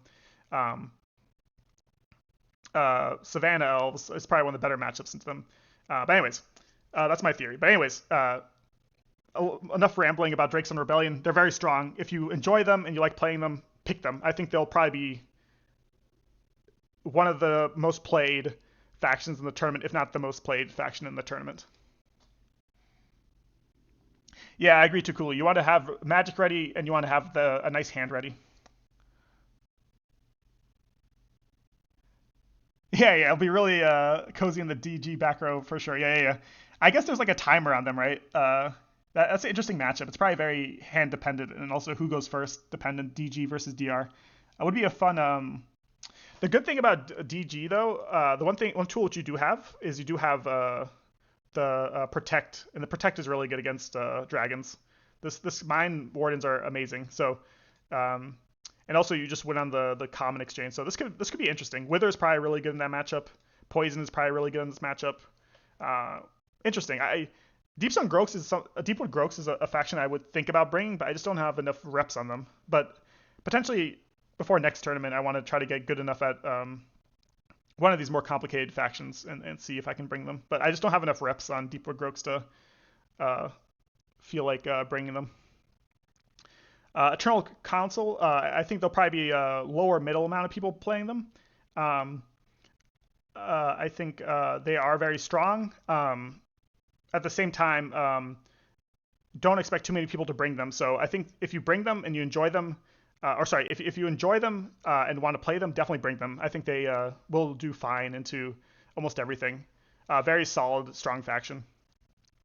Fallen Kingdoms is kind of a dark horse. I'm curious to see how they do. Um, I think they'll have a pretty good representation. I'm assuming like upper middle amount of people bringing them. I think Red Talus being at 14 health definitely helps in a lot of different matchups. Uh, they have a very strong econ game. Gul'das is also very strong now.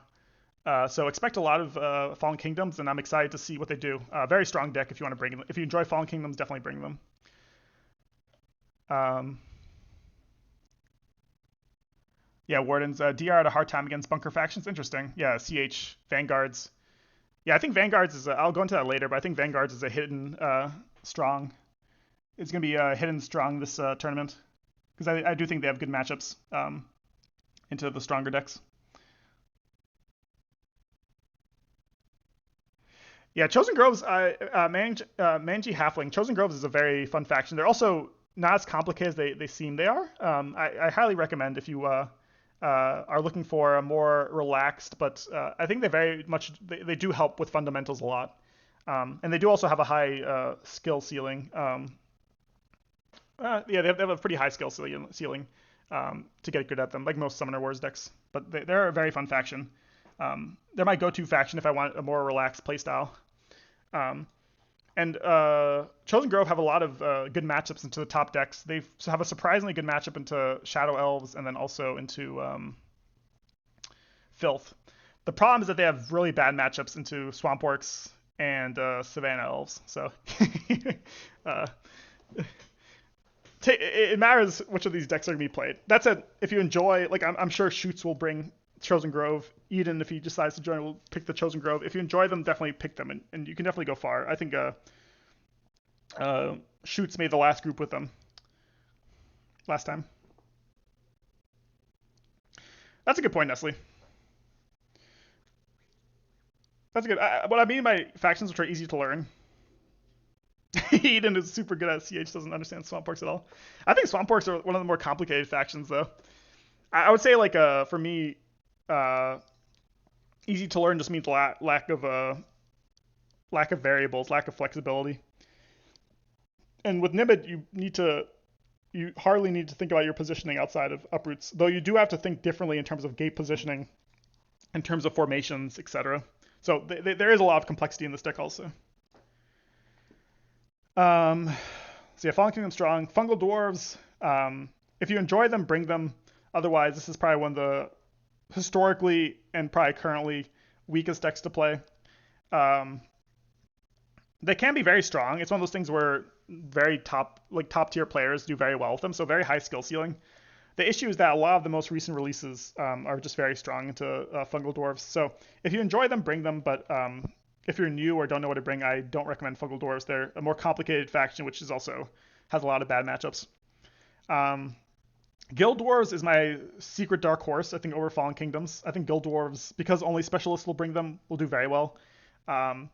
Very strong faction, very new, so a lot of people still don't know how to play against them. Have a lot of different tools, very flexible. Yeah, I think Guild Dwarves is a very strong faction if you want to play them. High Elves actually similar to Guild Dwarves, very strong faction, but you need to know how to play them to do well with them. This is one of the brain burner factions. You need to really think about how your different auras are interacting with each other. Think about positioning very well so your opponent can't, for example, get into strong aura and use it. Really think about your different turns. So for newer players, I do not recommend High Elves. At the same time, if you do want to learn them and enjoy them, bring them. They're a very fun faction and can do a lot.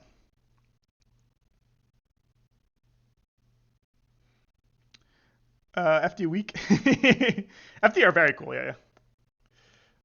Yeah, FD are weak in terms of the other decks in the game. They're not weak as in a deck. There is a world where the decks in Summoner Wars are, uh, like more like cave goblins, or more like formation factors. For example, Mount Vargath or something like that. In which case, fungal dwarves would be an amazing deck. The issue is that ST, SC, Swamp Orcs, like a lot of these newer decks or decks which were released after fungal dwarves, have a very favorable matchup into fungal dwarves, like Nestle said. But they're a very fun deck. I highly recommend. I really do enjoy fungal. I do enjoy playing fungal dwarves when I play them. A lot of really cool tricks, and they also have one of the highest damage ceilings in the game with demand. You can do some crazy stuff with demand and double demand. Lots of really cool combos. I'll Vic it. I think it will be a very strong deck. I'm debating bring them, but we'll see.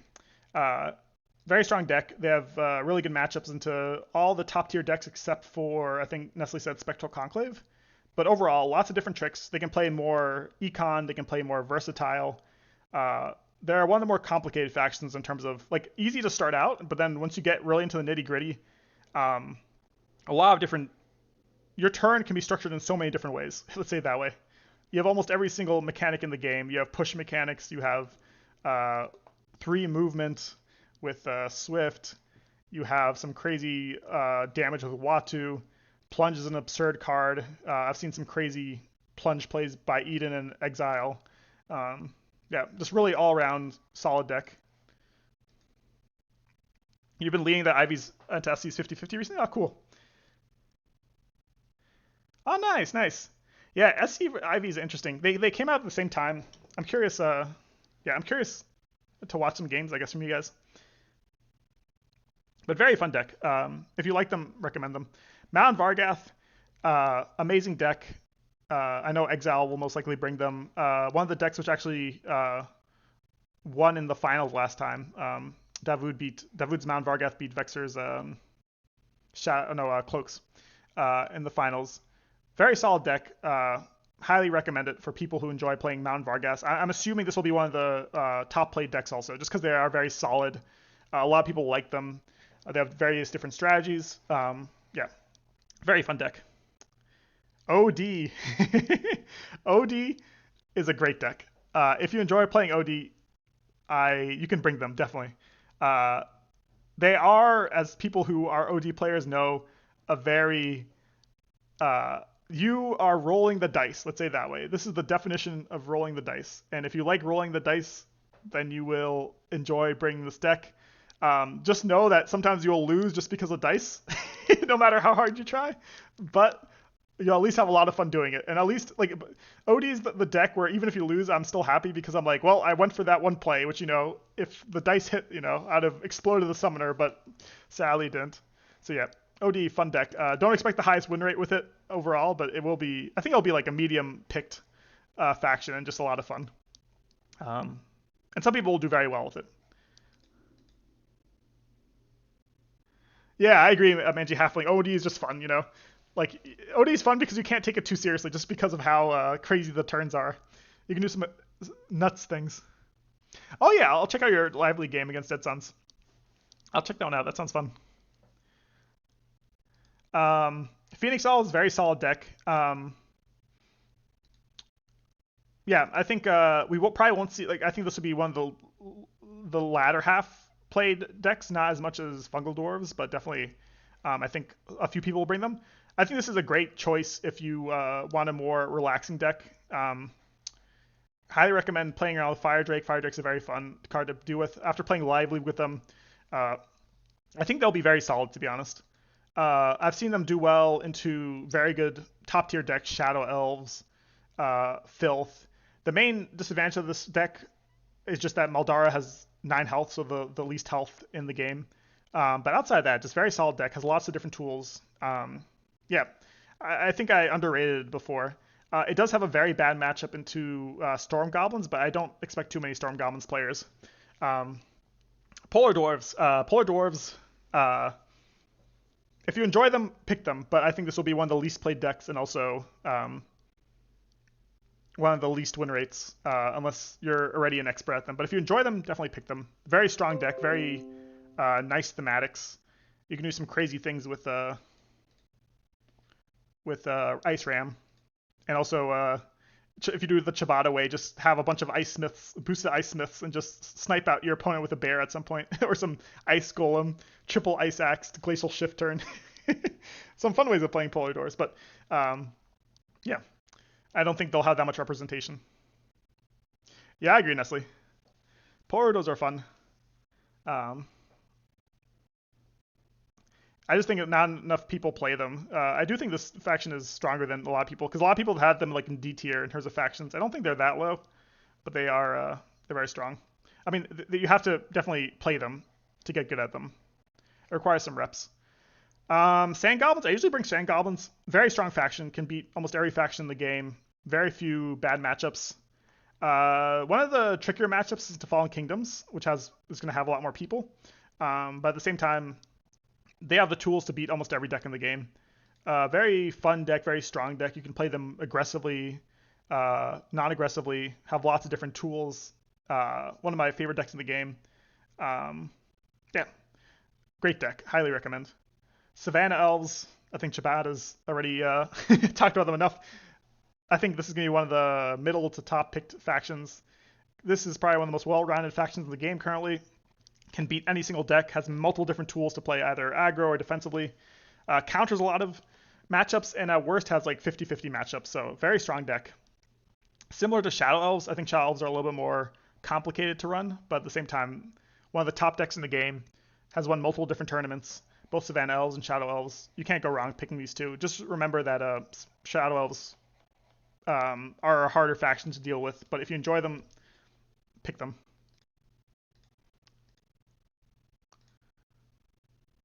PG versus VG. Yeah, that sounds like a miserable matchup. I think I'd quit midway.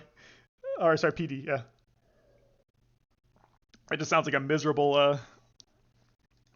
Especially with the yeah The problem is my problem with Vanguards is Vanguards wins are just miserable for your opponent because it's like the slow grinding, or you just limit you push them and just limit their options. It's a very VG is fun to play, not fun to play against. Let's say it that way. If you enjoy them, pick them. I mean, look, so Anduel Shadow Elves, they're just good decks. Even if you don't enjoy them, pick them and you'll do well. Shadow Elves, you might need more reps. Savannah Elves, I think, are just a good faction. I agree with Chibata that these... Also, they have a really good matchup into Filth and Spectral Conclave, which I think will be played a decent amount. Shimmer Sea Fae, very fun faction. Don't expect to win a lot. Or if you do win, you'll have to be, thinking your entire day about your turns. But, yeah. Fun faction. I don't expect the highest win rate. But I'm hoping to be proven wrong. And I hope whoever picks them enjoys the journey.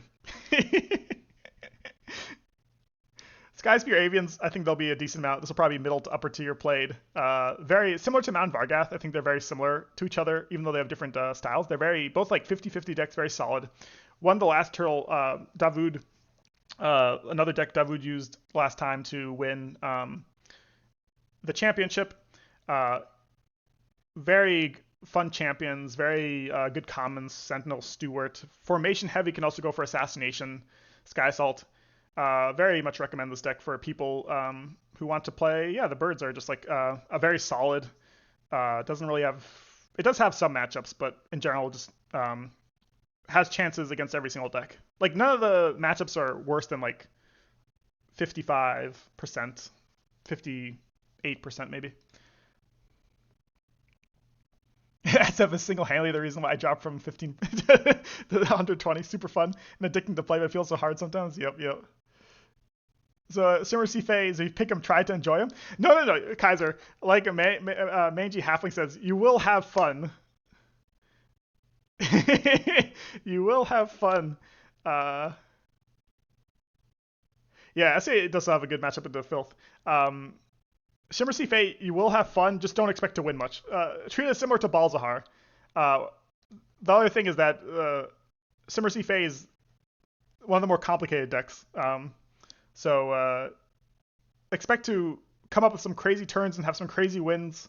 I always remember that Ben 10 versus Prophet game where Prophet was the same goblins and Ben 10 was able to, just had a beautiful 3 turns in a row. It looked doomed for Ben 10. Ben 10 just had the perfect, 3 turns in a row as Shimmersea Fae, and then Prophet lost. So this faction can do well. Nope. Sorry guys, I pressed the back button. This faction can do well, but it's just you'll have to think a lot, but you can do some crazy. This faction can do plays which other factions can't. Let's say it that way, with how scouts work and how this faction functions. So recommend, but sometimes expect a lot of pain because it's one of the weaker factions in terms of overall power.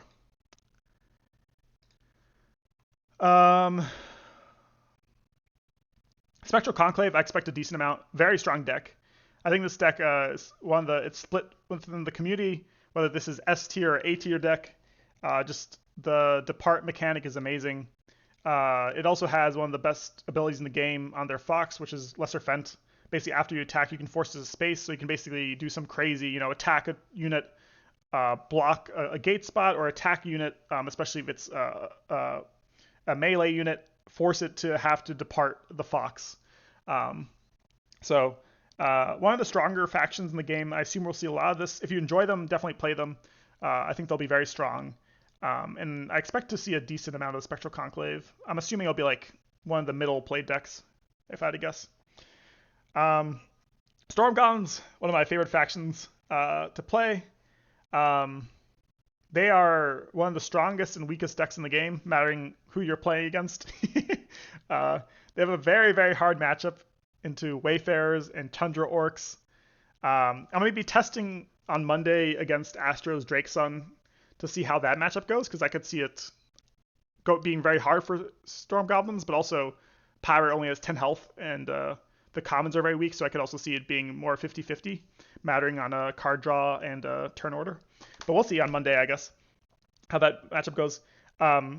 There will be a lot of Wayfarers played. I don't expect too many Tundra Orcs, though Tundra Orcs is probably like middle to upper middle. So very strong. If for whatever reason everyone brings Fungal Dwarves and High Elves, then you'll do very well, or Forged. But it has its high highs against some matchups and low lows versus other matchups. Sadly, some of the top decks in the game, for example, Filth, are miserable to play against as Storm Goblins, but I'll be bringing them, and whoever wants to bring them, I applaud you. They, I think, are a very solid faction to bring, but you will be a little bit rolling the dice with which factions you are playing against.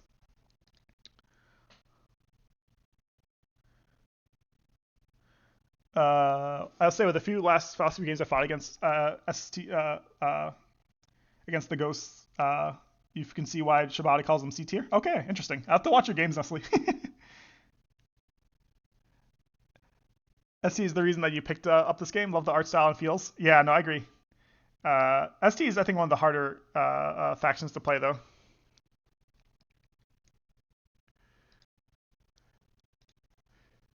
You think I nailed it on the head with ST? Yeah, ST is very matchup dependent.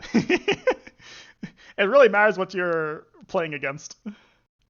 They have some miserable matchups and some good matchups. Yeah.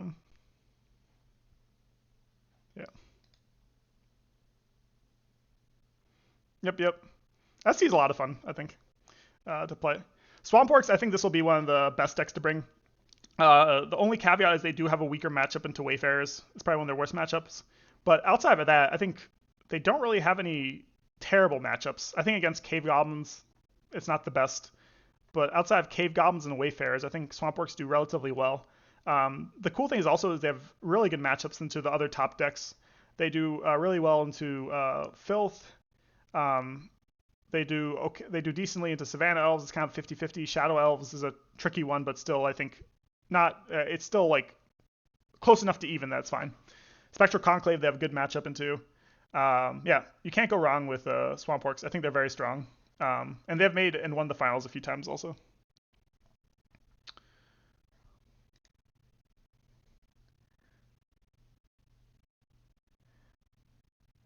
I fought SC earlier as SA, trying to be a little more aggressive. Okay. Oh, interesting. Yeah, just swarming. Yeah, SC I think do badly against or I've heard that they do badly against like wayfarers or aggressive birds, or they can do badly if you don't care about depart, basically.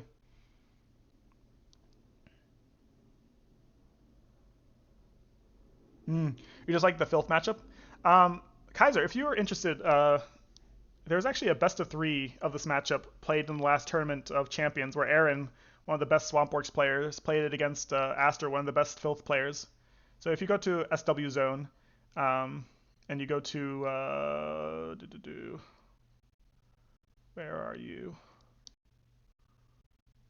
Hall of Fame, maybe. Tournament of Champions. You can find the best of three, or yeah, the two games I guess they played as Filth versus Swampworks. If you want to learn how Aaron plays this matchup, I think it was also played in the league once, and it was Swampworks did very well. It was not like completely dominating, but it was, they had that advantage. It seemed like. Um, so yeah, Filth. I think this will be one of the most played decks in the game, in the tournament. Arguably the strongest deck in the game in terms of versatility. Have an amazing assassination deck. Have lots of different tools. Can recurse. Yeah, very strong deck. I'm assuming a lot of players will play this. A lot of top players will play this. If you're newer to the game, I also recommend this deck. It's a very fun deck. I think it's easy to learn, hard to master. I think is the way to approach this deck. Forged. I don't think we'll see that many Forged, though I do think this is a strong deck. I treat the Forged similar to ST, where I think they have some really good matchups and some terrible matchups. This is also a deck where skill expression is a thing. But yeah, the downsides are, I mean, upsides. Let's first go with upsides. They have one of the most unique playstyles in the game. They also have some of the highest bursts in the game. When you're playing against them, it's hard to play around different turns, especially modular, once they get set up. Downsides, the Inventor only has 10 health. They're a very formation-heavy faction. You can play backline Inventor. That said, I don't actually think it's the best.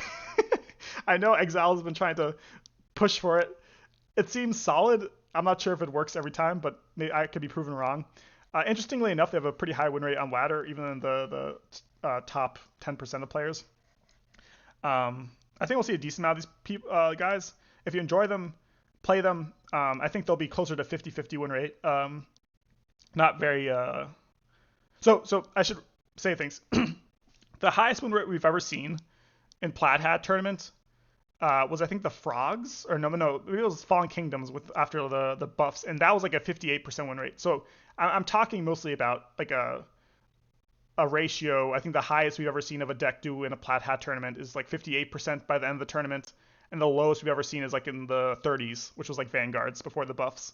So Forge I think are still 50-50, versus Filth are probably like a 56% win rate faction. So look, it's only a 6% difference. So if you enjoy the Forge, definitely bring them. I think they're very solid.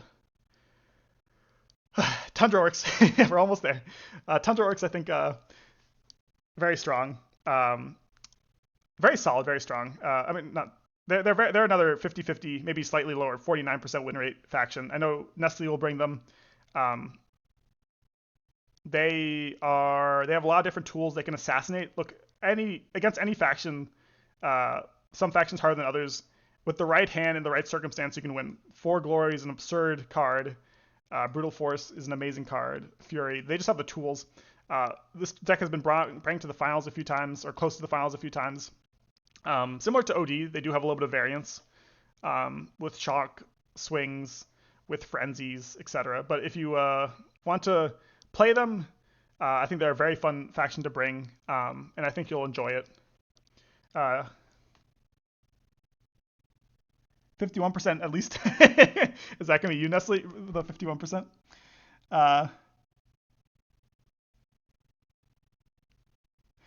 No worries, Mangy Halfling. Yeah, I'm sure there'll be a lot more played.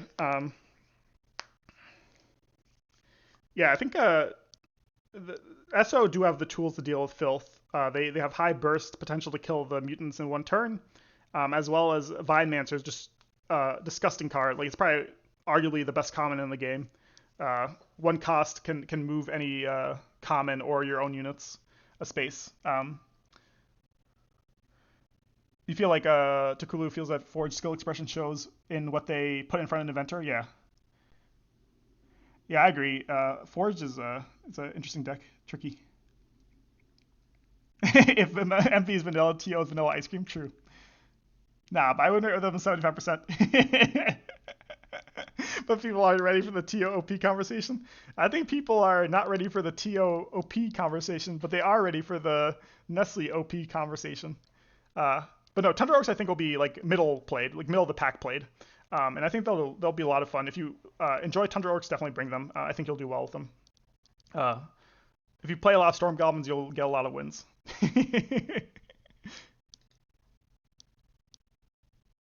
The world ain't ready, man. Vanguards is one of my other dark horses.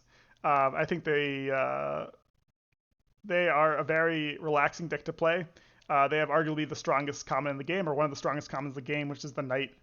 Engage plus Protect, 2 cost 5/2. This is a really nice card. Jacob is also now a really nice champion at 3 cost 5/2. But of course, you'll probably have a lot of magic in this deck. Usually, Vanguard's players discard a lot. You also have a surprise mechanic of Renewed Hope. I think this faction will probably be like, to be honest, 50-50, 51%, something like that. I'm curious if this is a lower played deck or a middle played deck. I think I'll still be a lower played deck because it has such a bad stigma from before the buffs. But I do think this is a decent deck. Also, I want more people to bring this because it's very easy to win with Storm Goblin. So please, everyone, bring Vanguards, and please, Plaid Hat, make sure all my Storm Goblins games are against Vanguards. Yep. But anyways, Vanguards I think will be very strong. I think Knights are also. I think they probably have a decent matchup, like Beast said, into Drakesun Rebellion. So we'll see.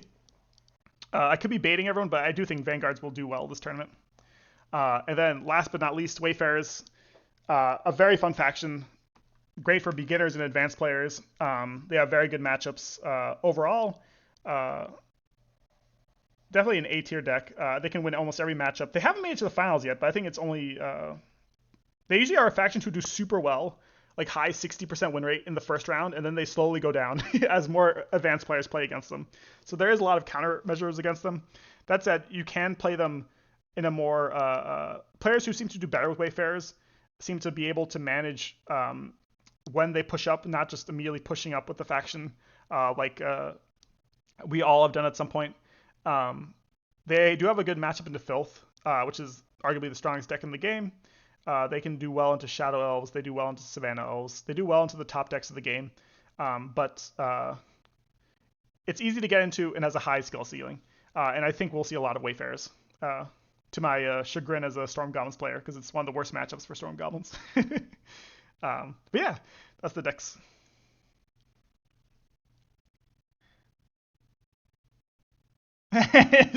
Shiraz is 30 of 22 if you enjoy him playing so far. True. I mean, that's the end of the day. I think I've seen too many. The reason which I say that, I'll say, is that I've seen too many people burn out, like, from Plaid Hat tournaments. Like, Plaid Hat tournaments are some of the most fun, but I've definitely burnt out. I think everyone has burnt out from them. They are just... Like, it's important, of course, if you want to take them seriously, but also try to have fun, because you will lose. You'll also end up in these groups where only the top 2 or top 1 person makes it to the next round, and you'll just get unlucky with, an 80% chance hit or even a 90% chance hit, and you won't make it through. I think a great example of this is actually, and then I'll go into my picks after this, because I think this is important for people to not take it. Like, of course, take it as seriously as you want it to take it, but don't take it too seriously, because... Look, I know a lot of players, including top players like, Vexer, Davoud, even I'd say SIP, stuff like that, have burnt out because of Plaid Hat tournaments and how long they take, and how much variance there is. Here's a good example. I think this one, yeah.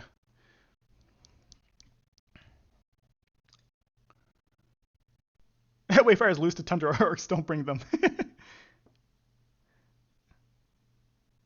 Skip the line just to split to split the Wayfarers players. True.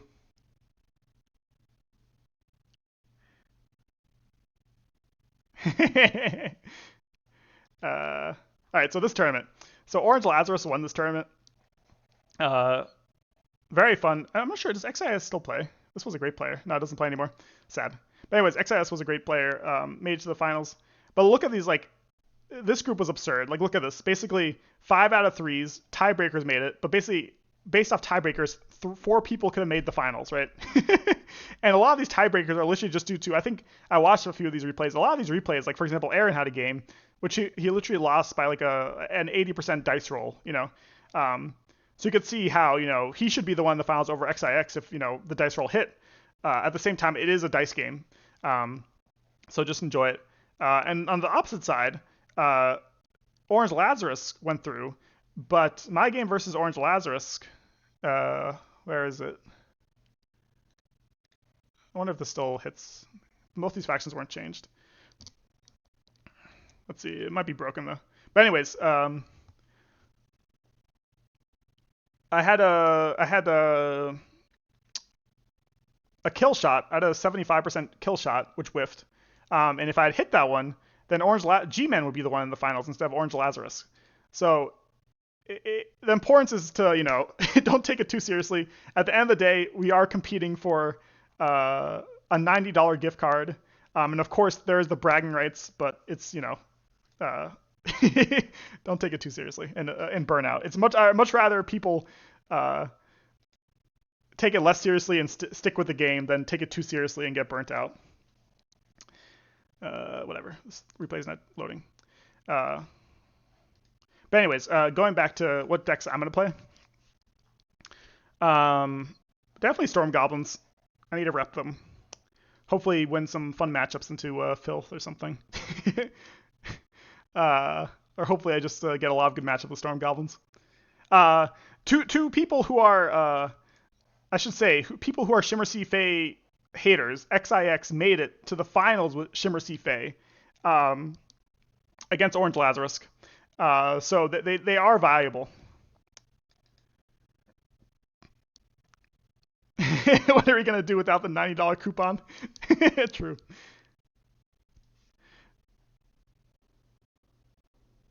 With all these explanations, I'm scared. No. Don't be scared. Look, I'll show you again. We can even see the win rates from the last one. That's actually a good practice. All right, well, this is loading. Don't be scared. Don't be scared. Look, I think it's important to have different goals also. For example, my first goal when I joined was to make the second round of Plat Hat tournaments, back when Plat Hat tournaments were every 4 months. And then after I made the second round, my goal was to make the third round, and make the third round. And then once I made the third round, my goal was to do decently well in the third round. So I think just having goals for yourself is the most important thing. And don't look at the end of the day, it's a dice game. There's so many amazing players who have played a lot longer than either of us. So just have fun. And in terms of what factions to pick, I can show you last tournament. Just to show you the spread. The spread is not too bad. And also it changes a lot.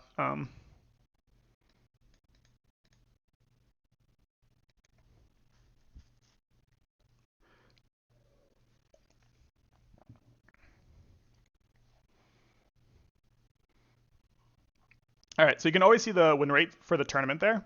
And you can see the variance is pretty decent. The highest win rate is Filth at 60%, but this is the first tournament they came out in, so they did well. Wayfarers did very well at 60%. But you can see the highest win rates are basically... Oh, Shadow Elves also did well, 63%. But anyways, you can see, even with 63% chance, that means you have a 37% chance of winning. And this is also boosted by the higher... the top groups. And the lowest win rates are in the 30s. You can see OD, or Fungal Dwarves is the lowest here at 35%. So the variance is plus or minus 15%, right? It's not like it's not like there's factions you can take and you have 0 chance of winning. Yeah.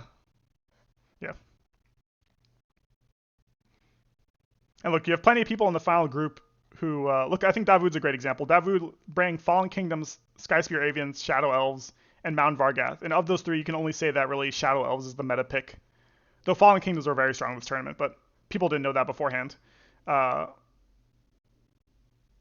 Skyspear Avians and Mound Vargath and Fallen Kingdoms, especially before the Fallen Kingdoms buff, no one would say that those are meta picks. And he made the finals. Um, Same thing with, for example, Bean. Bean always chooses great factions. He went 4-4 in the final group. Mound Vargath, Wayfarers, Cave Goblins, and then Dirty Filth player. But besides that, yeah.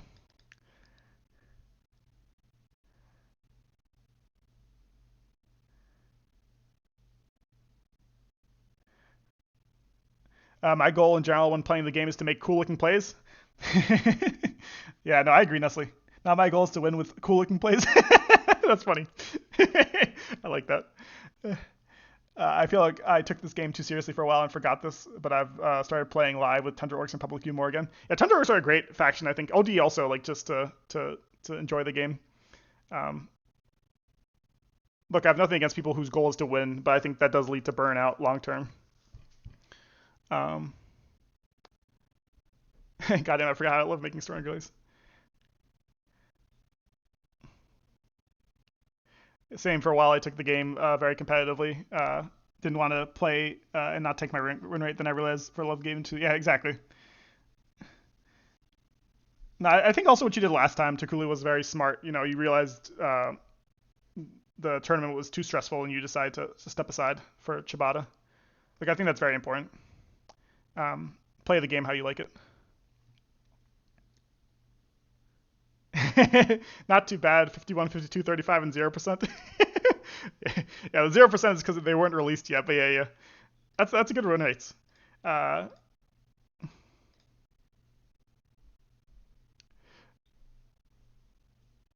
yep.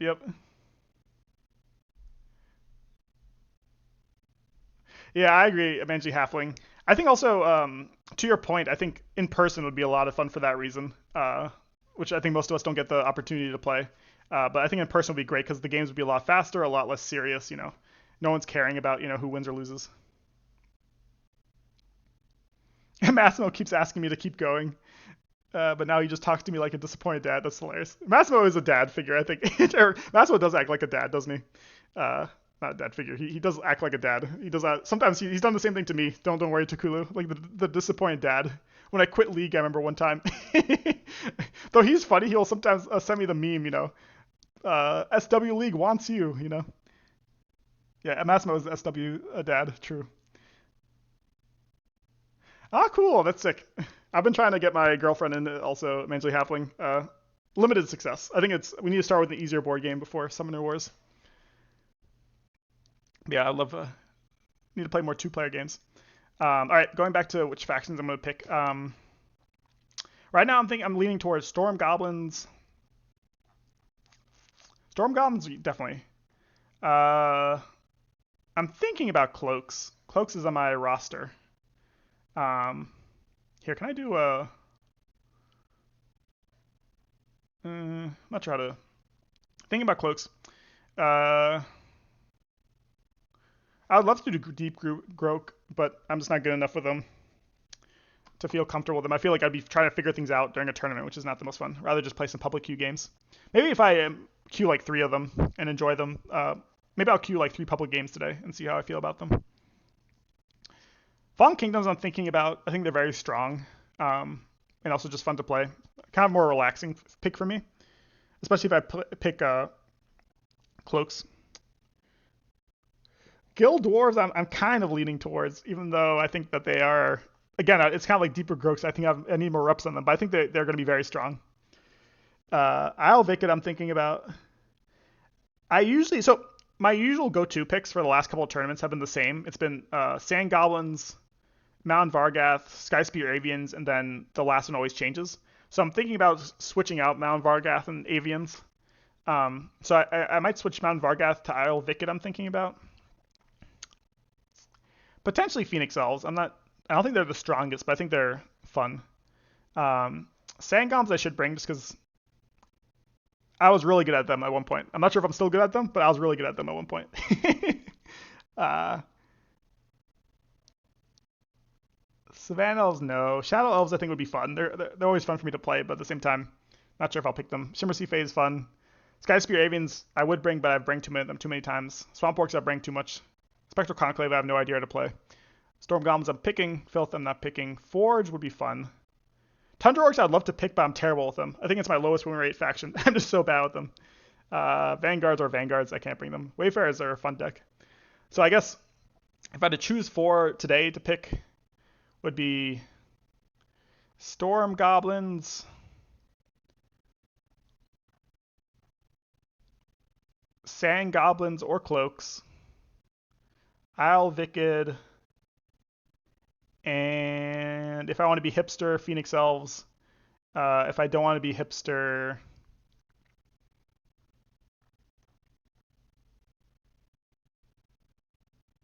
if I don't want to be hipster, Fallen Kingdoms, maybe. Yeah, I think that makes sense. Either Fallen Kingdoms or Phoenix Elves. Uh, Either Sand Goblins or Cloaks. Definitely Storm Goblins. And then last spot will be... what did I say? I don't remember what I said.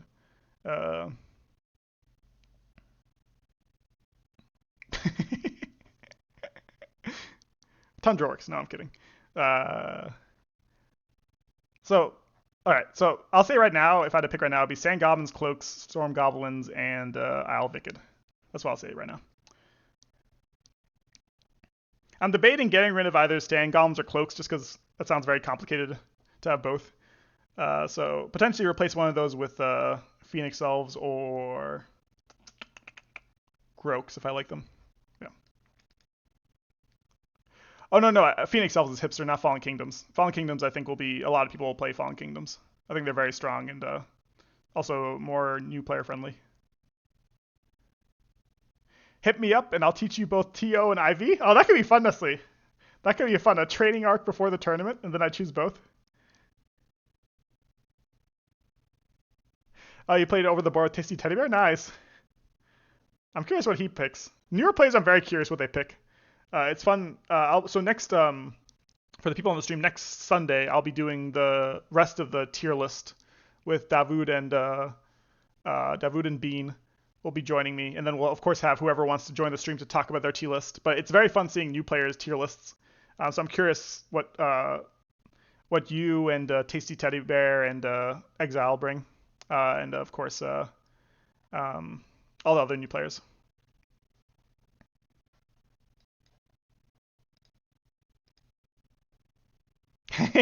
That could be fun. Maybe I do bring TO and IV, and then we have a training art with Nestle beforehand during this week.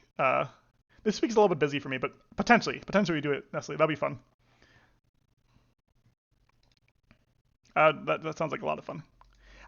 Tundra Orcs is one of those factions which I feel like I would love to play. I'm just terrible with them, so you need to teach me the ways of the Tundra Orcs. And then also, you'll train the audience at the same time so that we can finally have discussions whether Tundra Orcs is overpowered.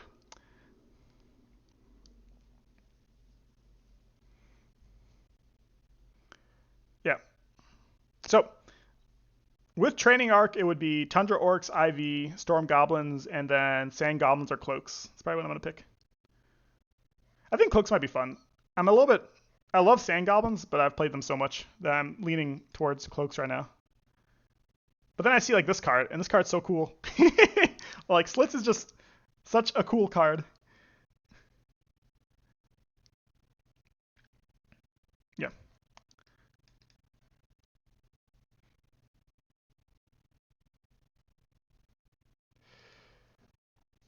Yep. No, I'm excited. Should be a fun tournament.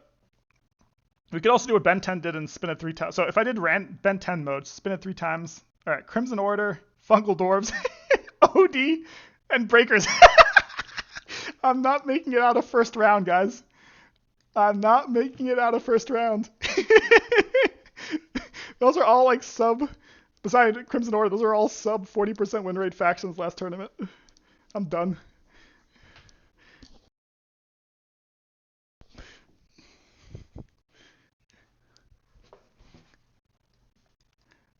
That's a dope for random. True. We're getting out the hood with that one. True. uh, that's hilarious. That would actually be pretty. I can see why Ben 10 does that. I think the four randoms takes away the stress from performing. You have no expectations. Also, for people who did terribly, it's gonna take forever to. So, oh no, because I already have it open. Nice. So Ben 10, this tournament had the most ridiculous. Ben. Oh, did he delete his account? Where are you, Ben? Oh no, he didn't play this tournament. He played the previous one. So Ben 10, when he did this, 1 week went like 0 or 4 and no 3, 1 and 3, and then was complaining on Discord about how bad he is and how he's not going to make the next round. And then the next week he went 4-0. So there's always a chance. If you have a bad week 1, don't worry about it. I think what I did which helped is have goals for yourself for that week. For example, if you have a really bad week 1, then be like, okay, I'm gonna try to make this up by going 3-1 the next week. Something like, or even like 2-2 if you have very strong players. Yeah, this is the Ben 10. He won Vanguard's Fallen Kingdoms, SF, and Phoenix Elves. And then, was this the group? Which one? There was one, he just went like, it was so bad week 1, and then the next week he just clutched it up and made it. I think it was probably group 1. Back when I was good at the game 8-0. Damn, what happened? What happened to me?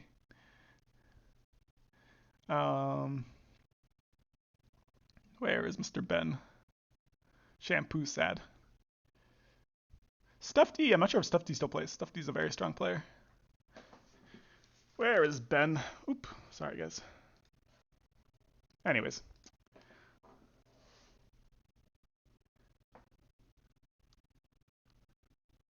Yeah, that sounds fun, Nestle, to just, I agree, just hit it random and then, that'd be like a fun, if I full-time streamed in Summoner Wars, if I didn't have a job and just full-time streamed, that'd be like a fun competition to do. I feel like Ben did that sometimes. He would do the, I remember once he just queued like 6 games or like a week of cloaks and then got good with them.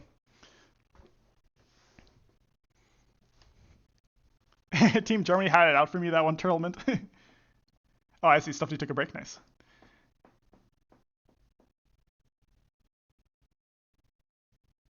Oh yeah, HE versus VG.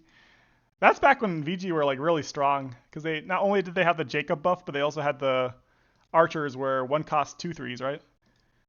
Or 2 cost 2 threes. They were very strong. That arguably stronger than they are currently.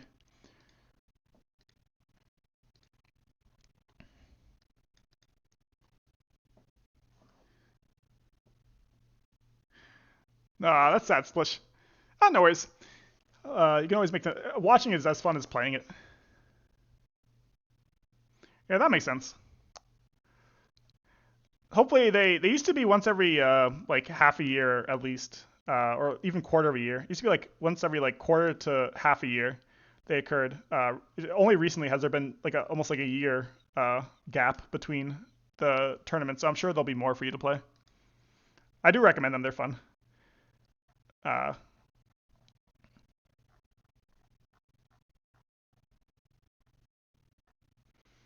but yeah, I think I'm done for right now. I need to go shopping. What's it? What day is today? Oh, I'll stream tomorrow. Maybe we'll have the first of. I'll message Nestle. Maybe we can have a Tundra Orcs Isle Vikid training session tomorrow, in the afternoon around this time, or maybe earlier because I know Nestle's in Europe. Um,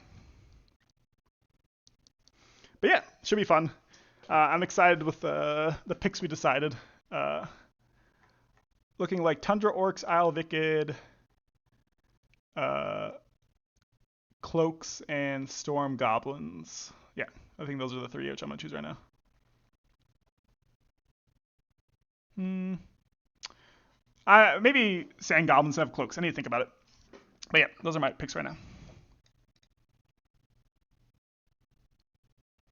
Yeah, Nestle, let's plan it out. We can do like a stream tomorrow together, where you can we can have an Isle Vikid Tundra Orc stream. All right, thanks for coming, guys. That was fun. Thank you, Dark-Thomy, for the fun game. But yeah, I'll see you guys tomorrow then. Bye bye.